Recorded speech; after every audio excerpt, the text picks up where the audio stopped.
عليكم ورحمة الله وبركاته.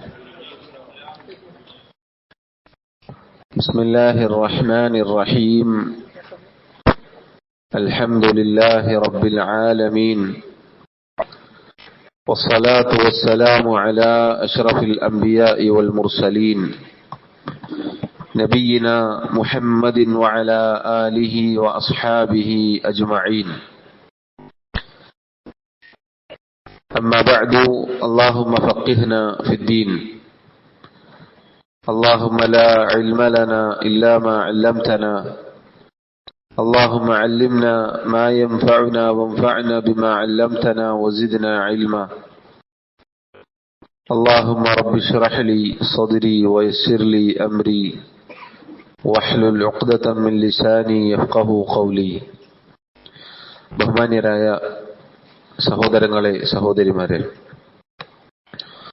മഹാനായ ശൈഖുൽ ഇസ്ലാം ഇബ്നു തൈമിയ്യ റഹിമഹുല്ലാ അദ്ദേഹം രചിച്ച, അദ്ദേഹത്തിലേക്ക് ചേർത്തി പറയപ്പെട്ട അൽ മൻളൂമത്തുൽ ലാമിയ്യ എന്ന കവിതാ സമാഹാരമാണ് നമ്മൾ പഠിച്ചു വരുന്നത്. കഴിഞ്ഞ ദർസിൽ ആദ്യത്തെ ആമുഖം എന്നോണം അദ്ദേഹം പറഞ്ഞ 2 വരികളാണ് നമ്മൾ മനസ്സിലാക്കിയത്. അദ്ദേഹം പറഞ്ഞു, യാ സായിലി അൻ മദ്ഹബി വഅഖീദതി റുസിഖൽ ഹുദാ മൻ ലിൽ ഹിദായതി യസ്അലു. യാ സായിലി, എന്നോട് ചോദിച്ചവനെ, അൻ മദ്ഹബി വഅഖീദതി, എന്റെ മദ്ഹബിനെ കുറിച്ചും എന്റെ അഖീദയെ കുറിച്ചും എന്നോട് ചോദിച്ചവനെ, റുസിഖൽ ഹുദാ മൻ ലിൽ ഹിദായതി യസ്അലു, ആരാണോ ഹിദായത്തിനു വേണ്ടി, സന്മാർഗത്തിനു വേണ്ടി ചോദിക്കുന്നത്, അവന് ആ ഹുദ, ആ സന്മാർഗം നൽകപ്പെടും. അതല്ലെങ്കിൽ മറ്റൊരു അർത്ഥപ്രകാരം അല്ലാഹു ഹിദായത്തിനെ ചോദിക്കുന്നവന് ഹിദായത്ത് നൽകുമാറാവട്ടെ. ആദ്യമായി അദ്ദേഹം പറഞ്ഞ ഈ വരി കഴിഞ്ഞ ക്ലാസ്സിൽ നമ്മൾ വിശദീകരിച്ചതാണ്. ശൈഖുൽ ഇസ്ലാം ഇബ്നു തൈമിയ്യ റഹിമഹുല്ലാ അദ്ദേഹത്തിന്റെ പ്രത്യേകതയിൽപ്പെട്ടതാണ്. അദ്ദേഹത്തിന്റെ പല കിതാബുകളും ഇതുപോലെയുള്ള ചോദ്യങ്ങൾക്കുള്ള മറുപടിയായിരിക്കും. പണ്ഡിതന്മാർ പറഞ്ഞതുപോലെ അദ്ദേഹത്തിന് അല്ലാഹു സുബ്ഹാനഹു വ തആല സമയത്തിന് വലിയ ബറക്കത്ത് നൽകിയിട്ടുണ്ട്. ചുരുങ്ങിയ സമയം കൊണ്ട് നമ്മൾ മാസങ്ങളോളം വിശദീകരിക്കാൻ മാത്രമുള്ള കിതാബുകൾ അദ്ദേഹം എഴുതാറുണ്ടായിരുന്നു. ചില നാട്ടുകാർ ചോദിച്ച ചോദ്യങ്ങൾ അത് പിന്നീട് കിതാബായി പുറത്തിറങ്ങിയിട്ടുണ്ട്. ഉദാഹരണത്തിന് ഹമാദ് എന്ന ഒരു പ്രദേശത്തുള്ള ആളുകൾ അദ്ദേഹത്തോട് ചോദ്യം ചോദിക്കുകയുണ്ടായി, അള്ളാഹുവിനെ കുറിച്ച്, അവന്റെ നാമഗുണവിശേഷണങ്ങളെ കുറിച്ച്. അതാണ് അൽ ഫതാവ അൽ ഹമവിയ്യ എന്ന പേരിൽ അദ്ദേഹത്തിന്റെ ഗ്രന്ഥമായി അറിയപ്പെടുന്നത്. അതേപോലെ വേറെയും അദ്ദേഹത്തിന്റെ പേരിലേക്ക് ചേർത്തി പറയപ്പെട്ട, അതല്ലെങ്കിൽ അദ്ദേഹത്തിന്റെ ഗ്രന്ഥ സമാഹാരങ്ങൾ നമുക്കിതുപോലെ കാണാം. ചുരുങ്ങിയ സമയം കൊണ്ട്, ഒരു ളുഹറിന്റെയും അസ്റിന്റെയും ഇടയിലാണ് അദ്ദേഹം അൽ ഫതാവ അൽ ഹമവിയ്യ എന്ന കിതാബ് രചിച്ചത്. അങ്ങനെ അല്ലാഹു അദ്ദേഹത്തിന് ബറക്കത്ത് കൊടുത്തിട്ടുണ്ട് എന്ന് നമുക്ക് കാണാം അദ്ദേഹത്തിന്റെ ചരിത്രത്തിൽ. അദ്ദേഹത്തോട് ചോദിച്ച ചോദ്യകർത്താവ് 2 കാര്യങ്ങളാണ് അവിടെ അദ്ദേഹം സൂചിപ്പിച്ചത്. അൻ മദ്ഹബി വഅഖീദതി, മദ്ഹബും അഖീദയും കഴിഞ്ഞ ദർസിൽ വിശദീകരിച്ചിരുന്നു.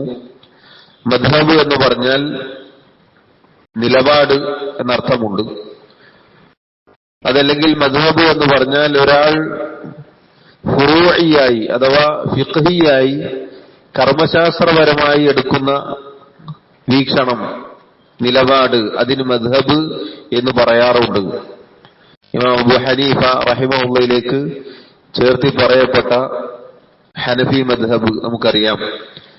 അതുപോലെ ഇമാം മാലിക് ഇബ്നു അനസ് റഹിമഹുള്ള അദ്ദേഹത്തിലേക്ക് ചേർത്തി പറയപ്പെട്ട മദ്ഹബാണ് മാലിക്കി മദ്ഹബ്. ഇമാം ശാഫിഈ റഹിമഹുള്ള അദ്ദേഹത്തിലേക്ക് ചേർത്തി പറയപ്പെട്ട മദ്ഹബാണ് ശാഫിഈ മദ്ഹബ്. ഇമാം അഹ്മദ് ബിൻ ഹംബൽ ശൈബാനി റഹിമഹുള്ള അദ്ദേഹത്തിലേക്ക് ചേർത്തി പറയപ്പെട്ട മദ്ഹബാണ് ഹംബലി മദ്ഹബ്. ഇങ്ങനെ പ്രസിദ്ധമായ 4 മദ്ഹബുകൾ നമുക്ക് കാണാം.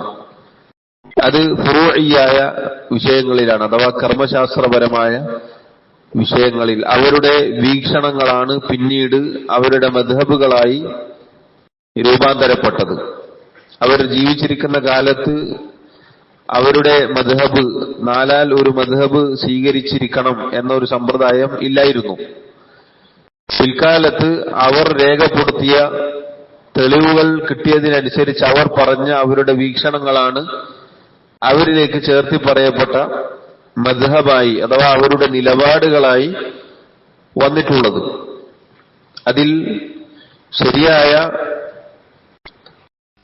വീക്ഷണമെന്നാൽ അഥവാ നിലപാടെന്നാൽ ആ മദ്ഹബിനെ അന്ധമായി തഖ്ലീദ് ചെയ്യുക, അനുകരിക്കുക എന്നുള്ളതല്ല, മറിച്ച് തെളിവിനോട് യോജിക്കുന്ന രൂപത്തിൽ പ്രാമാണികമായി അവയെ സമീപിക്കുക എന്നതാണ്. അത് മറ്റൊരു വിഷയമാണ്.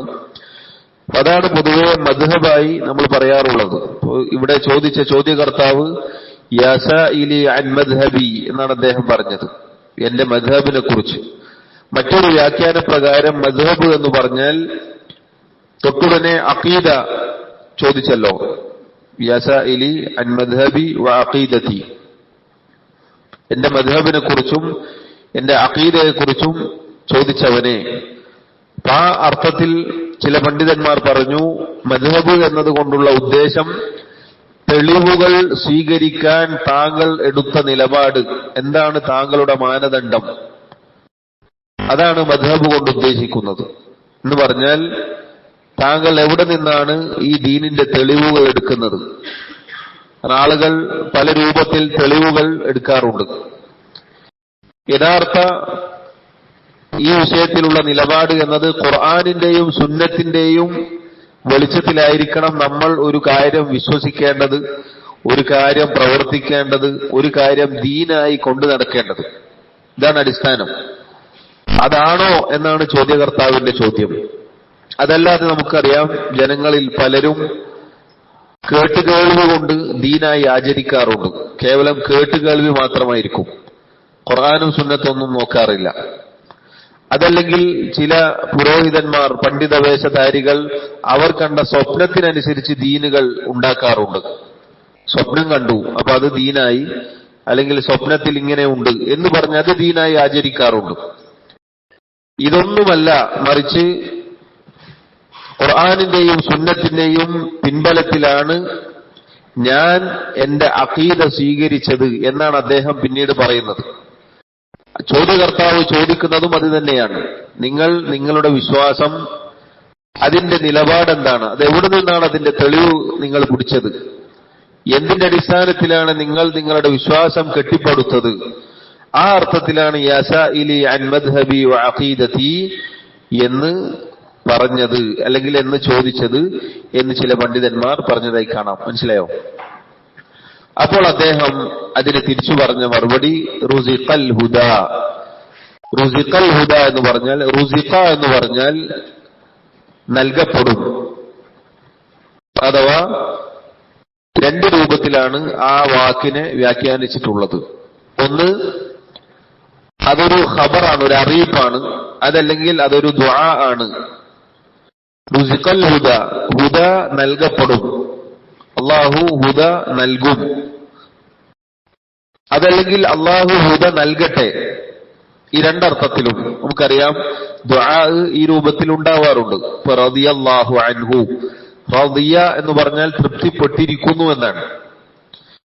2 അർത്ഥത്തിൽ അതിനർത്ഥം പറയാറുണ്ട്. തൃപ്തിപ്പെടട്ടെ എന്നും തൃപ്തിപ്പെട്ടിരിക്കുന്നു എന്നും പറയാറുണ്ട്. എന്നതുപോലെ റുസിഖൽ ഹുദ, ഹുദ നൽകപ്പെടും എന്നും പറയാം. ഹുദ നൽകട്ടെ, അള്ളാഹു ഹുദ നൽകട്ടെ എന്നും പ്രാർത്ഥനയുടെ രൂപത്തിലും അതിനെ വ്യാഖ്യാനിക്കാം. അദ്ദേഹം ചോദ്യകർത്താവിനോട് തിരിച്ചു പറയുകയാണ്, റുസിഖൽ ഹുദാ മൻ ലിൽ ഹിദായതി യസ്അലു. ആരാണോ അള്ളാഹുവിനോട് ഹിദായത്തിന് വേണ്ടി ചോദിക്കുന്നത്, സന്മാർഗത്തിന് വേണ്ടി ചോദിക്കുന്നത്, അവന് അള്ളാഹു ഹിദായത്ത് നൽകും.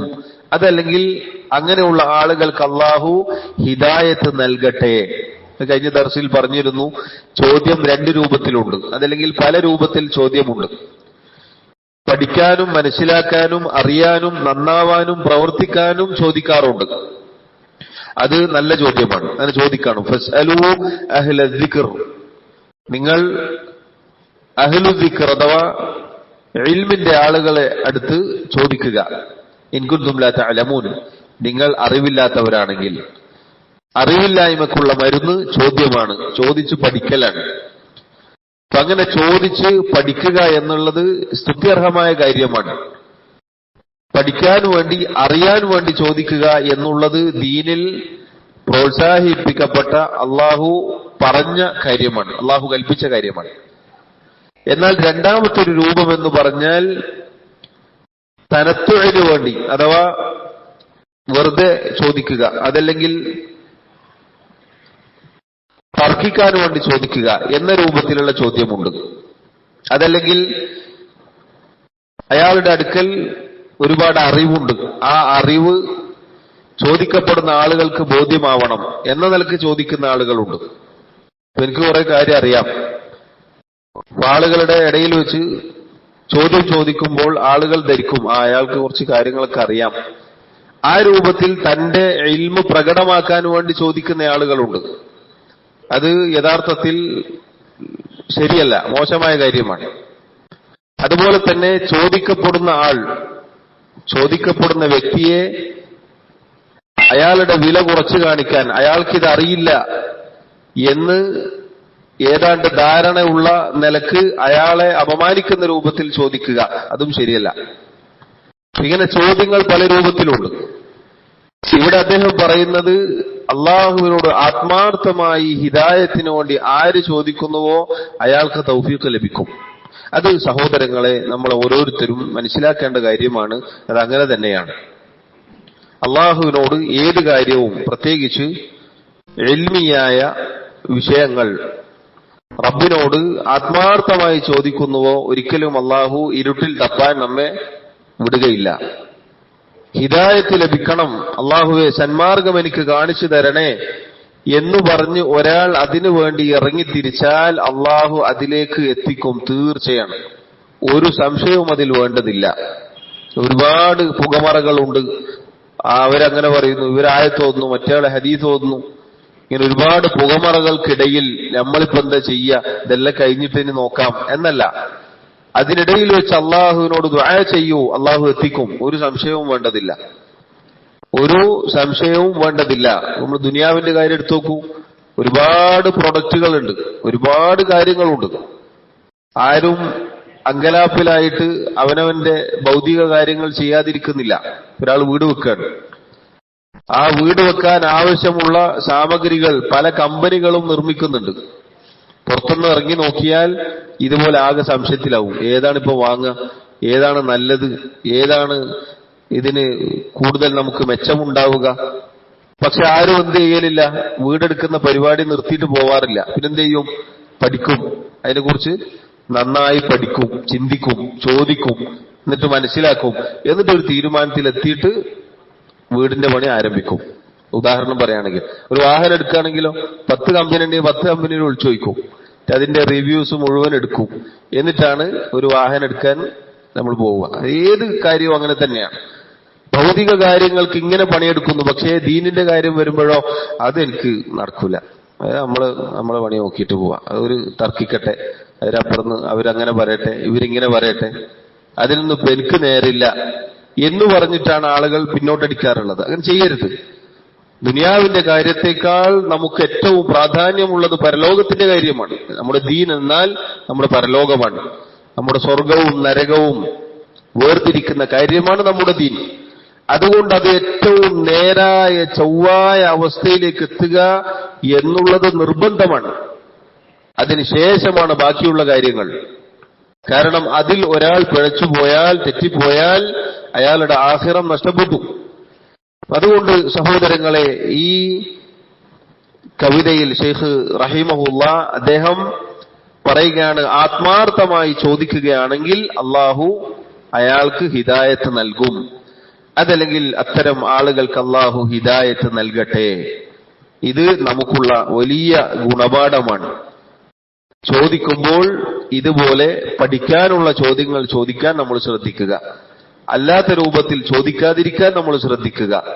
എങ്കിൽ അല്ലാഹു തആല യഥാർത്ഥ സന്മാർഗത്തിലേക്ക് എത്തിക്കും എന്നാണ് അതിൽ നിന്നും നമുക്ക് കിട്ടുന്ന ഗുണപാഠം.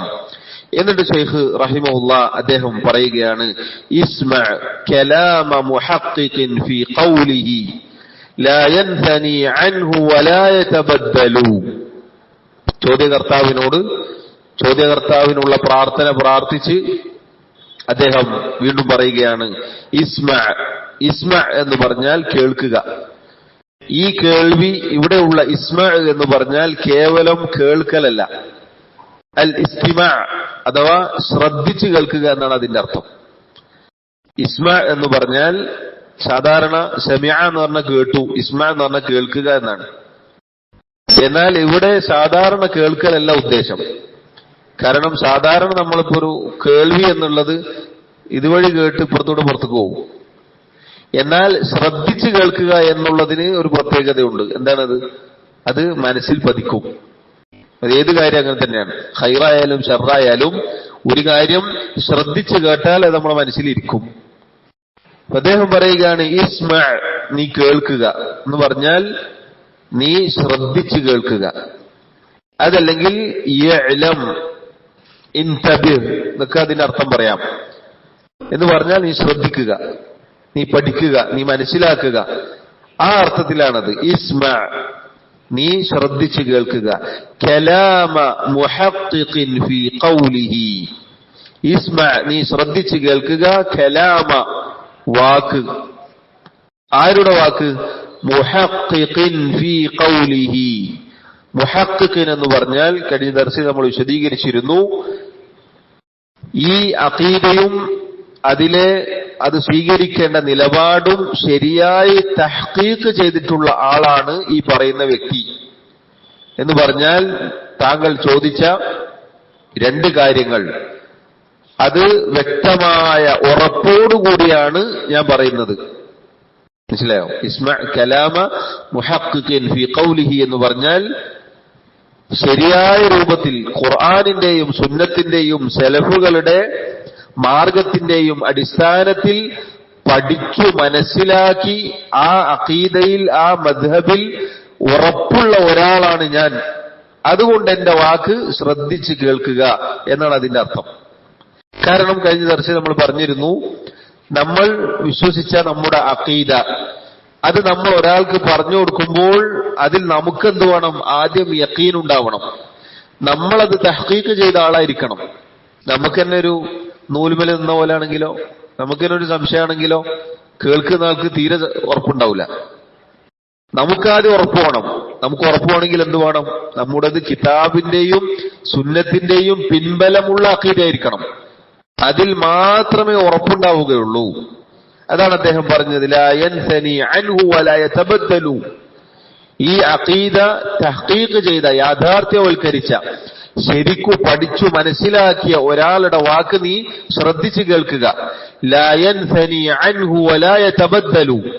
ഈ പറയുന്ന വ്യക്തിയുടെ പ്രത്യേകത എന്താണ്? ലാ യൻസനി അൻഹു വലാ യതബദ്ദലു. ഇനി പറയാൻ പോകുന്ന വിശ്വാസ കാര്യങ്ങളിൽ അയാൾ മാറ്റം വരുത്തുകയോ അത് മാറ്റിമറിക്കുകയോ അട്ടിമറിക്കുകയോ ചെയ്യുകയില്ല. അത്രയും ഉറപ്പുള്ള അഖീദയാണ് ഇനി പറയാൻ പോകുന്നത്. ഇത് സഹോദരങ്ങളെ അഹ്ലുസുന്ന വൽ ജമാഅത്തിന്റെ പ്രത്യേകതയിൽപ്പെട്ടതാണ്. ഖുർആനിന്റെയും സുന്നത്തിന്റെയും ഈ ഉമ്മത്തിലെ നല്ലവരായ മുൻഗാമികൾ അഥവാ സഹാബികൾ, താബിഈങ്ങൾ, തബഉ താബിഈങ്ങൾ അവർ സ്വീകരിച്ചു പോന്ന ആ വിശ്വാസ കർമ്മ ആചാര അനുഷ്ഠാനങ്ങൾ മുറുകെ പിടിക്കുന്ന ഒരാൾക്ക് മാത്രമേ ഇത് പറയാൻ സാധിക്കുകയുള്ളൂ. ഞാൻ ഇത് തഹ്ഖീഖ് ചെയ്തിട്ടുണ്ട് എന്ന് പറയാൻ സാധിക്കണമെങ്കിൽ ഖുർആനിന്റെയും സുന്നത്തിന്റെയും പിൻബലം ഉണ്ടായിരിക്കണം. അഹ്ലുസുന്നത്തിന്റെ മാത്രം പ്രത്യേകതയാണിത്. ലാ യൻസനി അൻഹു വലാ യതബദ്ദലു. നേരെ മറിച്ച് അഹ്ലുൽ ബിദ്അനെ കുറിച്ച് ചിന്തിച്ചു നോക്കൂ. അവർ എപ്പോഴും മാറി മറിഞ്ഞുകൊണ്ടേയിരിക്കും. അവർക്കൊരു ശരിയായ നിലപാടിലെത്താൻ സാധിക്കുകയില്ല. എന്തുകൊണ്ട്? ഖുർആനും സുന്നത്തും വിട്ടാൽ പിന്നെ ആകാശത്ത് നിന്ന് താഴേക്ക് വീണവനെ പോലെയാണ്. അതുകൊണ്ട് തന്നെ ബിദ്അത്തിന്റെ ആളുകൾ ഒരു കാലത്ത് പറഞ്ഞതായിരിക്കില്ല, കുറച്ചു കാലം കഴിഞ്ഞാൽ അവർ പറയുക, മാറ്റം വന്നുകൊണ്ടേയിരിക്കും. അതല്ലെങ്കിൽ അവരുടെ വിശ്വാസങ്ങൾ മാറി മറിഞ്ഞുകൊണ്ടേയിരിക്കും. അതാണ് അഹ്ലുൽ ബിദ്അന്റെ കുഴപ്പം. കാരണം എന്താ? തെളിവിന്റെ പിൻബലമില്ല. അള്ളാഹു പറഞ്ഞതുപോലെ ഫമാദാ ബഅദൽ ഹഖ് ഇല്ലാ ളലാൽ. ഹക്കിന് ശേഷം വഴികേടല്ലാതെ പിന്നെന്താണ്? വഴികേട് എന്ന് പറഞ്ഞാൽ അള്ളാഹു പറഞ്ഞതുപോലെ അസ്സുബുൽ, വ്യത്യസ്തങ്ങളായ മാർഗങ്ങളാണ്. സിറാത്തുൽ മുസ്തഖീം എന്ന് പറഞ്ഞാൽ ഒരൊറ്റ വരയാണ്, നേരെ. അതാണ് അബ്ദുല്ലാഹി ഇബ്നു മസ്ഊദ് റളിയല്ലാഹു അൻഹു അദ്ദേഹം പറഞ്ഞത്. ഒരിക്കൽ നബി സല്ലല്ലാഹു അലൈഹി വസല്ലം നമുക്കൊരു വര വരച്ചു കാണിക്കുകയുണ്ടായി, നേരെയുള്ള ഒരു വര. എന്നിട്ട് പറഞ്ഞു ഹാദാ സിറാത്തുല്ലാഹ്, ഇതാണ് അള്ളാഹുവിന്റെ മാർഗം, സിറാത്തുൽ മുസ്തഖീം ഇതാണ്. പിന്നീട് അവിടുന്ന് വലതുഭാഗത്തേക്കും ഇടതുഭാഗത്തേക്കും ചില വരകൾ വരച്ചു. എന്നിട്ട് പറഞ്ഞു ഇതാണ് സുബുൽ, വ്യത്യസ്തങ്ങളായ മാർഗങ്ങൾ. വ്യത്യസ്തങ്ങളായ മാർഗങ്ങൾ എന്ന് പറഞ്ഞാൽ വളഞ്ഞു പൊളഞ്ഞുകൊണ്ടിരിക്കും. എന്നാൽ യഥാർത്ഥ അഖീദ, യഥാർത്ഥ വിശ്വാസം എന്നുള്ളത് അത് നേരെ ചൊവ്വേ നിലനിൽക്കും. അത് പിന്നീട് മാറ്റേണ്ടി വരികയില്ല.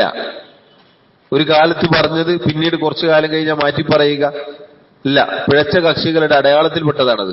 കുറച്ചു കാലം കഴിഞ്ഞാൽ അതിങ്ങനെ മാറിക്കൊണ്ടിരിക്കും, ഒരു നിലപാടുണ്ടാവുകയില്ല. എന്നാൽ അഹ്ലുസുന്ന വൽ ജമാഅ, ആദം നബി അലൈഹി സ്വലാത്തു വസ്സലാം എന്താണോ വിശ്വസിച്ചത് അതന്നെയാണ് ഇന്നും നമ്മൾ വിശ്വസിക്കുന്നത്. അതിലൊരു മാറ്റമില്ല. ഉസൂലുകളിൽ ഒരു മാറ്റവും വന്നിട്ടില്ല. അള്ളാഹുവിനെ കുറിച്ച് എന്താണോ അന്ന് വിശ്വസിച്ചത് അതന്നെയാണ്. അള്ളാഹുവിന്റെ ഉലൂഹിയത്ത്, നൂഹ് നബി എന്താണോ ദഅവത്ത് ചെയ്തത് അതന്നെയാണ് നമുക്ക് ഇന്നും പറയാനുള്ളത്.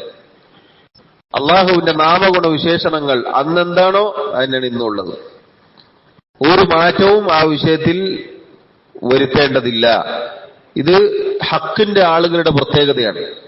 എന്നാൽ ബാത്തിലിന്റെ ആളുകൾ അവരിങ്ങനെ മാറി മറിഞ്ഞുകൊണ്ടേയിരിക്കും. അതുകൊണ്ടാണ് അദ്ദേഹം പറഞ്ഞത് ഇസ്മഅ കലാമ മുഹഖ്ഖിഖിൻ ഫീ ഖൗലിഹി. അഖീദ, ഈ മാർഗം തഹ്ഖീഖ് ചെയ്ത ഒരാളുടെ വാക്ക് നീ ശ്രദ്ധിച്ച് കേട്ടുകൊള്ളുക. ലാ യൻസനി അൻഹു വലാ യതബദ്ദലു. ആ വ്യക്തി അതിനെ മാറ്റുകയോ തിരുത്തുകയോ മാറ്റിമറിക്കുകയോ ഒന്നും ചെയ്യുകയില്ല. അതുകൊണ്ട് നീ ധൈര്യമായിട്ട് സ്വീകരിച്ചോ എന്നാണ്. ധൈര്യമായിട്ട് സ്വീകരിച്ചോളൂ. 5 കൊല്ലം കഴിഞ്ഞാൽ ഇല്ല, ഇത് ഇങ്ങനെ ചെറിയൊരു പ്രശ്നമുണ്ട് എന്ന് പറഞ്ഞ് മാറ്റേണ്ടി വരികയില്ല. അതാണ് യഥാർത്ഥ അഖീദയുടെ പ്രത്യേകത. അഹ്ലുസുന്ന വൽ ജമാഅത്തിന്റെ പ്രത്യേകത അതാണ്. ഇലാ യൗമിൽ ഖിയാമ, ഇന്ന് പറഞ്ഞു തന്നെയാണ് നമുക്ക് അന്നും പറയാനുള്ളത്. ഖിയാമത്ത് നാൾ വരെ അത് തന്നെയാണ്. നബി സല്ലല്ലാഹു അലൈഹി വസല്ലം 1400 വർഷങ്ങൾക്ക് മുമ്പ് പറഞ്ഞു തന്നെയാണ് നമ്മൾ ഇന്നും പറയുന്നത്. സഹാബികൾ അന്ന് വിശ്വസിച്ചതാണ് നമ്മൾ ഇന്നും വിശ്വസിക്കുന്നത്. ഇപ്പോൾ നമ്മൾ ഈ വായിക്കുന്ന കിതാബ് പോലും 700 വർഷങ്ങൾക്ക് മുമ്പ് അദ്ദേഹം എഴുതിയതാണ്. വർഷങ്ങൾ, നൂറ്റാണ്ടുകൾ പിന്നിട്ടിട്ടും അത് തന്നെ നമുക്ക് പറഞ്ഞാൽ മതി, അതിലൊരു മാറ്റവും വരുത്തേണ്ടി വന്നിട്ടില്ല. ഇത് സഹോദരങ്ങളെ, പ്രബോധകരായ ആളുകൾക്ക് ദീന് പറഞ്ഞു കൊടുക്കുന്ന നമ്മൾ ഓരോരുത്തരും ശ്രദ്ധിക്കേണ്ട കാര്യമാണ്. നമുക്ക് നമ്മുടെ അഖീദയിൽ ഉറച്ച വിശ്വാസം ഉണ്ടായിരിക്കണം, യഖീൻ ഉണ്ടായിരിക്കണം. ആ യഖീന് കിട്ടുക പഠിച്ചാൽ മാത്രമാണ്. എവിടുന്ന് പഠിക്കണം? കിതാബിൽ നിന്നും സുന്നത്തിൽ നിന്നും പഠിക്കണം. ഖുർആനിന്റെയും സുന്നത്തിന്റെയും സഹാബികൾ, താബിഈങ്ങൾ, തബഉ താബിഈങ്ങൾ, ഈ ഉമ്മത്തിലെ നല്ലവരായ ഇമാമിങ്ങൾ അവർ പഠിപ്പിച്ചതുപോലെ പഠിക്കണം. എങ്കിൽ മാറ്റേണ്ടതോ തിരുത്തേണ്ടതോ ആവശ്യം നമുക്ക് പിന്നീട് വരികയില്ല. അത് ആളുകൾക്ക് പറഞ്ഞു കൊടുത്താൽ ഇതുപോലെ ഉറച്ച വിശ്വാസത്തോടുകൂടി നമുക്ക് പറഞ്ഞു കൊടുക്കാൻ പറ്റും. ഞാൻ കുറച്ചു കഴിഞ്ഞിട്ട് നോക്കിയിട്ട് പറഞ്ഞുതരാം അല്ല, വിശ്വാസ കാര്യങ്ങൾ അതിലൊരു ലവലേശം നമുക്ക് എന്തില്ല, സംശയം ഉണ്ടാവാൻ പാടില്ല. വിശ്വാസ കാര്യങ്ങളിൽ ഒരു ശക്കുമില്ല, ഒരു ഖിലാഫുമില്ല. അതുകൊണ്ടാണ് ശൈഖുൽ ഇസ്ലാം ഇബ്നു തൈമിയ്യ റഹിമഹുല്ലാഹ് അദ്ദേഹം തന്നെ പറഞ്ഞ വാക്കുകൾ പണ്ഡിതന്മാർ പറഞ്ഞതായി കാണാം. അദ്ദേഹം 100-ലധികം തഫ്സീറുകൾ വായിച്ചിട്ടുണ്ട്. 100-ലധികം തഫ്സീറുകൾ അദ്ദേഹം വായിച്ചിട്ടുണ്ട് എന്നാണ്. ആ 100-ലധികം തഫ്സീർ വായിച്ചപ്പോൾ അദ്ദേഹം പറയുകയാണ്, വിശ്വാസ കാര്യങ്ങളിൽ സഹാബികൾക്കിടയിൽ ഒരഭിപ്രായ വ്യത്യാസവും ഉണ്ടായിട്ടില്ല. ഉസൂൽ അസ്ലിൽ ഒരു മാറ്റവും വന്നിട്ടില്ല. അതുകൊണ്ടാണ് ഉസൂൽ ഒരിക്കലും മാറുകയില്ല. പിന്നെ മാറ്റങ്ങൾ എവിടെയാണ്? ഫുറൂഇലാണ്. നേരത്തെ പറഞ്ഞതുപോലെ ഫിഖ്ഹിയായ മസ്അലകളിൽ ചില അഭിപ്രായ വ്യത്യാസങ്ങൾ ഉണ്ടായേക്കാം. അത് അനുവദിക്കപ്പെടുന്ന അഭിപ്രായ വ്യത്യാസങ്ങളുണ്ട്, അല്ലാത്തതുമുണ്ട്. വേറെ വിഷയമാണ്. ചിലത് അനുവദനീയമാണ്, കുഴപ്പമില്ല, അങ്ങനെ ഇങ്ങനെയും ചെയ്യാം അങ്ങനെയും ചെയ്യാം. കാരണം തെളിവുകൾ 2 രൂപത്തിലുണ്ടാകും. എന്നാൽ ചിലതിൽ അത് ഉണ്ടാവുകയില്ല. ഇങ്ങനെ ഫുറൂഇയ്യായ അഥവാ ശാഖാപരമായ കാര്യങ്ങൾ, അതിൽ അഭിപ്രായ വ്യത്യാസങ്ങൾ ഉണ്ടായേക്കാം. പല വിഷയങ്ങളിലും കണ്ടേക്കാം ആധുനികരായ പണ്ഡിതന്മാർക്കിടയിൽ. അതുകൊണ്ടാണ് 4 മദ്ഹബുകൾ രൂപാന്തരപ്പെട്ടതുകൊണ്ടാണ്. നോക്കൂ, ഇമാം അബൂ ഹനീഫ റഹിമഹുല്ലാഹ്, അദ്ദേഹത്തിന് ശേഷം ഇമാം മാലിക് റഹിമഹുല്ലാഹ്, അദ്ദേഹത്തിന്റെ ശിഷ്യനാണ് ഇമാം ശാഫിഈ റഹിമഹുല്ലാഹ്, അദ്ദേഹത്തിന്റെ ശിഷ്യനാണ് ഇമാം അഹ്മദ് ബിൻ ഹംബൽ റഹിമഹുല്ലാഹ്. 3 ഇമാമിങ്ങളും നോക്കൂ, ഉസ്താദിന്റെ വീക്ഷണമല്ല അടുത്ത ആൾക്കുള്ളത്. ഈ പറഞ്ഞ 3 ആളുകളുടെ വീക്ഷണമല്ല ഇമാം അഹ്മദിനുള്ളത് റഹിമഹുല്ലാഹ്. അവരിൽ നിന്നൊക്കെ വ്യത്യസ്തമായി കുറച്ചുകൂടി തെളിവിന്റെ പിൻബലം കൂടുതൽ ഉള്ളത് ഇമാം അഹ്മദ് ഇബ്ൻ ഹംബൽ റഹിമഹുല്ലയുടെ മദ്ഹബിനാണ്. എന്തുകൊണ്ടാണത്? ഫിഖ്ഹിയായ മസ്അലകളിൽ അങ്ങനെ ഉണ്ടായേക്കാം. അതുകൊണ്ട് സഹോദരങ്ങളെ, പറഞ്ഞതിന്റെ ചുരുക്കം, നമ്മൾ ഓരോരുത്തരും നമ്മുടെ അഖീദ തഹ്ഖീഖ് ചെയ്ത ആളുകളായിരിക്കണം. ദൃഢമായി ഒരു ലവലേശം സംശയമില്ലാതെ പഠിച്ച് ഉറപ്പിച്ച് അത് പ്രഖ്യാപിക്കുന്നവരായിരിക്കണം.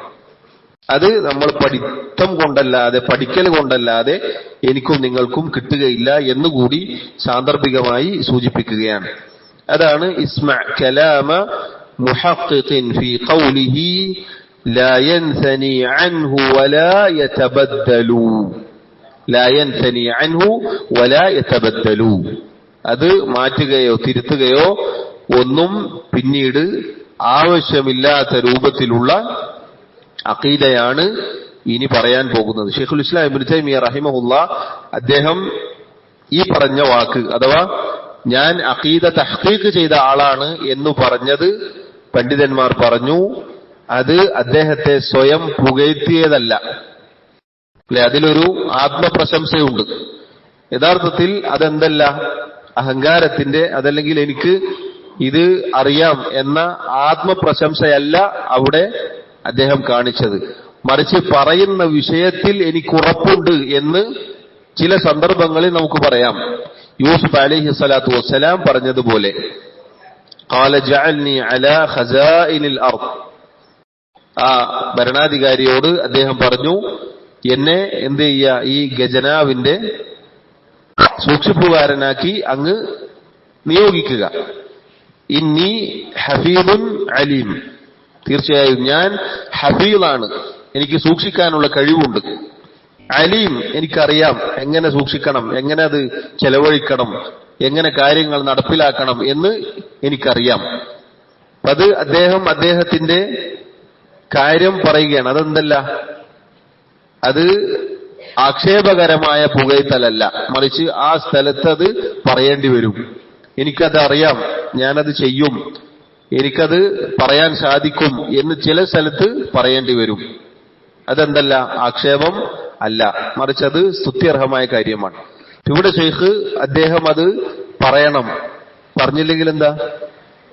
പറഞ്ഞില്ലെങ്കിൽ കേൾക്കുന്ന ആളുകൾക്ക് എന്തുണ്ടാവില്ല? ഉറപ്പുണ്ടില്ല. പറയുന്ന ആൾക്ക് ഉറപ്പുണ്ടെങ്കിൽ മാത്രമേ കേൾക്കുന്ന ആൾക്ക് ഉറപ്പുണ്ടാവുകയുള്ളൂ. അതുകൊണ്ടാണ് അദ്ദേഹം ഉറപ്പിച്ചു പറയുന്നത്, ഇസ്മഅ കലാമ മുഹഖ്ഖിഖിൻ ഫീ ഖൗലിഹി. സഹോദരങ്ങളെ, ഈ ചെറിയ ചെറിയ വാക്കുകളായിരിക്കാം, പക്ഷേ അതിലൊക്കെ നമുക്ക് ഒരുപാട് ഗുണപാഠങ്ങളുണ്ട്. പലരും വാട്സാപ്പ് ഗ്രൂപ്പുകളിലൊക്കെ ദീനിന്റെ പേരിലാണ് എന്ന് പറഞ്ഞ് തർക്കിക്കും. പക്ഷെ പറഞ്ഞു വരുമ്പം എന്തായിരിക്കും ഉണ്ടാവുക? ഉള്ളി തോലൊളിച്ചതായിരിക്കും. പറഞ്ഞവനക്കൊന്നും തിരിയൂല, കേട്ടവനക്കൊന്നും തിരിയൂല. പറഞ്ഞ ആള് കുറച്ചു കഴിഞ്ഞാൽ ഞാൻ എന്താ പറഞ്ഞെന്നുള്ള ഓർമ്മ ഉണ്ടാവില്ല, അല്ലെങ്കിൽ അതൊരു ഉറപ്പുണ്ടാവില്ല.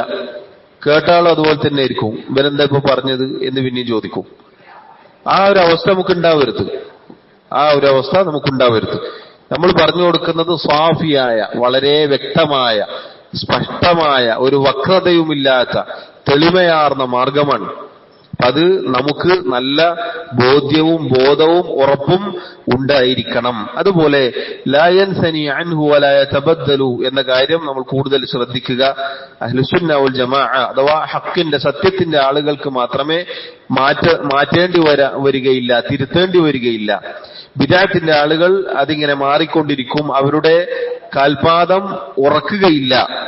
അതുകൊണ്ട് തന്നെ പണ്ഡിതന്മാർ പറഞ്ഞു, അങ്ങനെയുള്ള ബിദഅത്തിന്റെ ആളുകൾക്ക് കാതുകൊടുക്കാൻ പാടില്ല, പോയി കേൾക്കാൻ പാടില്ല, അതല്ലെങ്കിൽ അതിന്റെ പിന്നാലെ കൂടാൻ പാടില്ല എന്നുകൂടി സാന്ദർഭികമായി നമ്മൾ ഓരോരുത്തരും ശ്രദ്ധിക്കുക. അതുപോലെ തന്നെ ദീൻ എന്നാൽ കേവലം തർക്കമല്ല, തർക്കിച്ച് ജയിക്കലല്ല എന്നുകൂടി നമ്മൾ മനസ്സിലാക്കുക. ദീൻ എന്നാൽ തർക്കിച്ച് ജയിക്കലല്ല, മറിച്ച് ദീൻ എന്നാൽ തെളിവാണ്, ഖുർആനും സുന്നത്തുമാണ്. അത് ഈ ഉമ്മത്തിലെ നല്ലവരായ മുൻഗാമികൾ എങ്ങനെ മനസ്സിലാക്കിയോ അതാണ് ദീൻ. എങ്കിൽ മാത്രമേ നമുക്ക് അത് തഹ്ഖീഖ് ചെയ്യാൻ പറ്റുകയുള്ളൂ. ഒരുപാട് തർക്കങ്ങൾ കണ്ടതുകൊണ്ടോ അതല്ലെങ്കിൽ ഒരുപാട് തർക്കിച്ചത് കൊണ്ടോ നമുക്ക് എന്ത് കിട്ടുകയില്ല? യഥാർത്ഥ ഇൽമ് കിട്ടുകയില്ല. ഇൽമ് അത് പഠിക്കുന്നതിലൂടെ മാത്രമേ തഹ്ഖീഖ് ചെയ്യാൻ സാധിക്കുകയുള്ളൂ എന്നുകൂടി നമ്മൾ മനസ്സിലാക്കുക. കഴിഞ്ഞ ദർസിൽ അത് വിശദീകരിച്ചിരുന്നു. ഇനി സഹോദരങ്ങളെ, മൂന്നാമത്തെ വരി അദ്ദേഹം ശൈഖുൽ ഇസ്ലാം ഇബ്നു തൈമിയ്യ റഹിമഹുല്ലാഹ് അഖീദ വിശദീകരിക്കുകയാണ്. അദ്ദേഹത്തിന്റെ അഖീദയും അദ്ദേഹത്തിന്റെ നിലപാടും അദ്ദേഹം ഇനി വിശദീകരിക്കുകയാണ്. അദ്ദേഹം പറഞ്ഞു, ഹുബ്ബു സ്വഹാബത്തി കുല്ലിഹിം ലീ മദ്ഹബു വമവദ്ദത്തുൽ ഖുർബ ബിഹാ അതവസ്സലു. ഹുബ്ബു സ്വഹാബത്തി കുല്ലിഹിം, ഹുബ്ബ് എന്ന് പറഞ്ഞാൽ സ്നേഹം. അസ്സഹാബ എന്ന് പറഞ്ഞാൽ സഹാബിയുടെ ബഹുവചനമാണ് അസ്സഹാബ. കുല്ലിഹിം, എല്ലാ സഹാബികളോടും അഥവാ സഹാബിമാരോട് മുഴുവനും എനിക്ക് സ്നേഹമുണ്ട്. എല്ലാ സഹാബിമാരെയും ഞാൻ സ്നേഹിക്കുന്നു. ലീ മദ്ഹബുൻ, അതെന്റെ നിലപാടാണ്. ഹുബ്ബു സ്വഹാബത്തി കുല്ലിഹിം ലീ മദ്ഹബുൻ, സഹാബത്തിനോടുള്ള, അവരോടെല്ലാവരോടുമുള്ള സ്നേഹം എന്റെ നിലപാടാകുന്നു, എന്റെ വിശ്വാസമാകുന്നു. വമവദ്ദത്തുൽ ഖുർബ, അതുപോലെ തന്നെ നബി സല്ലല്ലാഹു അലൈഹി വസല്ലമയുടെ കുടുംബക്കാർ പ്രത്യേകിച്ച് അവരോടുള്ള ആത്മബന്ധവും എന്റെ നിലപാടാണ്. ബിഹാ അതവസ്സലു, ഈ സ്നേഹം മുഖേന ഞാൻ അള്ളാഹുവിലേക്ക് അടുക്കുകയാണ്, അഥവാ അള്ളാഹുവിൽ നിന്ന് എനിക്ക് പ്രതിഫലം ലഭിക്കും എന്ന് ഞാൻ പ്രതീക്ഷിക്കുന്ന ഒരു ഇബാദത്തായിട്ടാണ് ഞാൻ അതിനെ കാണുന്നത്. ഇൻഷാ അല്ലാഹ് വിശദീകരിക്കും. സഹോദരങ്ങളെ, ഇവിടെ അദ്ദേഹം ഒന്നാമതായി ഹുബ്ബു സ്വഹാബ, സഹാബികളോടുള്ള സ്നേഹമാണ് എടുത്തു പറഞ്ഞിട്ടുള്ളത്. സഹാബി എന്ന് പറഞ്ഞാൽ മൻ ലഖിയ നബിയ സല്ലല്ലാഹു അലൈഹി വസല്ലം മുഅ്മിനൻ ബിഹി വമാത അലാ ദാലിക്, നബി സല്ലല്ലാഹു അലൈഹി വസല്ലമയെ ഈമാനോടുകൂടി മുഅ്മിനായിക്കൊണ്ട് നേരിട്ട് കാണുകയും അതിലായിക്കൊണ്ട് മരിക്കുകയും ചെയ്ത ആൾക്കാണ് സഹാബി എന്ന് പറയുക. റസൂലുള്ളാഹി സല്ലല്ലാഹു അലൈഹി വസല്ലമയെ ജീവിതകാലത്ത് നേരിട്ട് കാണാം. എങ്ങനെ കാണണം?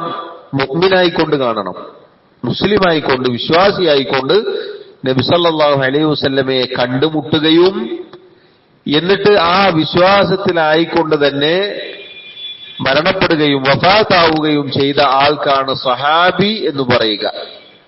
അതാണ് സഹാബി ആവാനുള്ള നിബന്ധന. കാരണം എന്താ? നബി സല്ലല്ലാഹു അലൈഹി വസല്ലമയെ ഒരുപാട് ആളുകൾ കണ്ടിട്ടുണ്ട്. എല്ലാവരും സഹാബിയാണോ? അല്ല. എന്തുകൊണ്ടല്ല? മുഅ്മിനീങ്ങൾ മാത്രമേ സഹാബി എന്ന പദവിയിലേക്ക് വരികയുള്ളൂ. ഇനി ആദ്യകാലത്ത് വിശ്വസിക്കുകയും പിന്നീട് മുർത്തദ്ദായിക്കൊണ്ട് മരണപ്പെട്ടു പോവുകയും ചെയ്തവരുണ്ട്. അവർ സഹാബികളാണോ? അല്ല.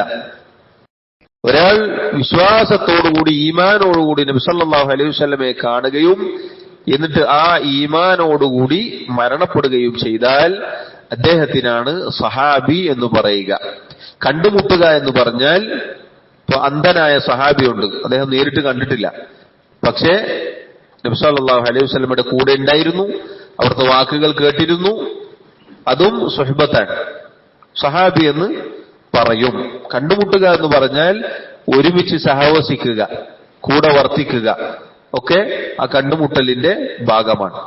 ഇതാണ് അബ്ദുല്ലാഹി ഇബ്നു മക്തും. ഇതാണ് സഹാബി ആവാനുള്ള മാനദണ്ഡം.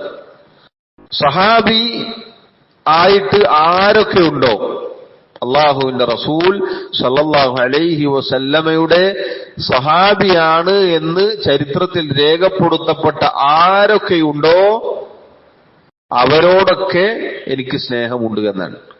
അവരെല്ലാവരെയും ഞാൻ സ്നേഹിക്കുന്നു, എല്ലാവരെയും. അതിൽ ഒരാളോട് പോലും എന്തില്ല, ഒരു എതിരഭിപ്രായമോ ഒരു വേർതിരിവോ എനിക്കില്ല. അതാണ് ഹുബ്ബു സഹാബത്തി കുല്ലിഹിം ലീ മദ്ഹബുൻ. വളരെ സൂക്ഷ്മമായ പ്രയോഗമാണത്. ഹുബ്ബു സഹാബത്തി കുല്ലിഹിം എന്ന പ്രയോഗം വളരെ സൂക്ഷ്മമായ പ്രയോഗമാണ്. പക്ഷെ അത് വിശദീകരിക്കും. എന്തുകൊണ്ടാണ് സഹോദരങ്ങളെ സഹാബത്തിനോടുള്ള സ്നേഹം അദ്ദേഹം ഇവിടെ ആദ്യം കൊടുത്തത്? വേറെത്ര കാര്യങ്ങളുണ്ട്. എന്തുകൊണ്ടാണ് ഇതാദ്യം കൊടുത്തത്? പണ്ഡിതന്മാർ പറഞ്ഞു, സഹാബിമാരോടുള്ള നിലപാടിനനുസരിച്ചാണ് ഒരാളുടെ ദീൻ ശരിയാവുക. എന്തുകൊണ്ട്?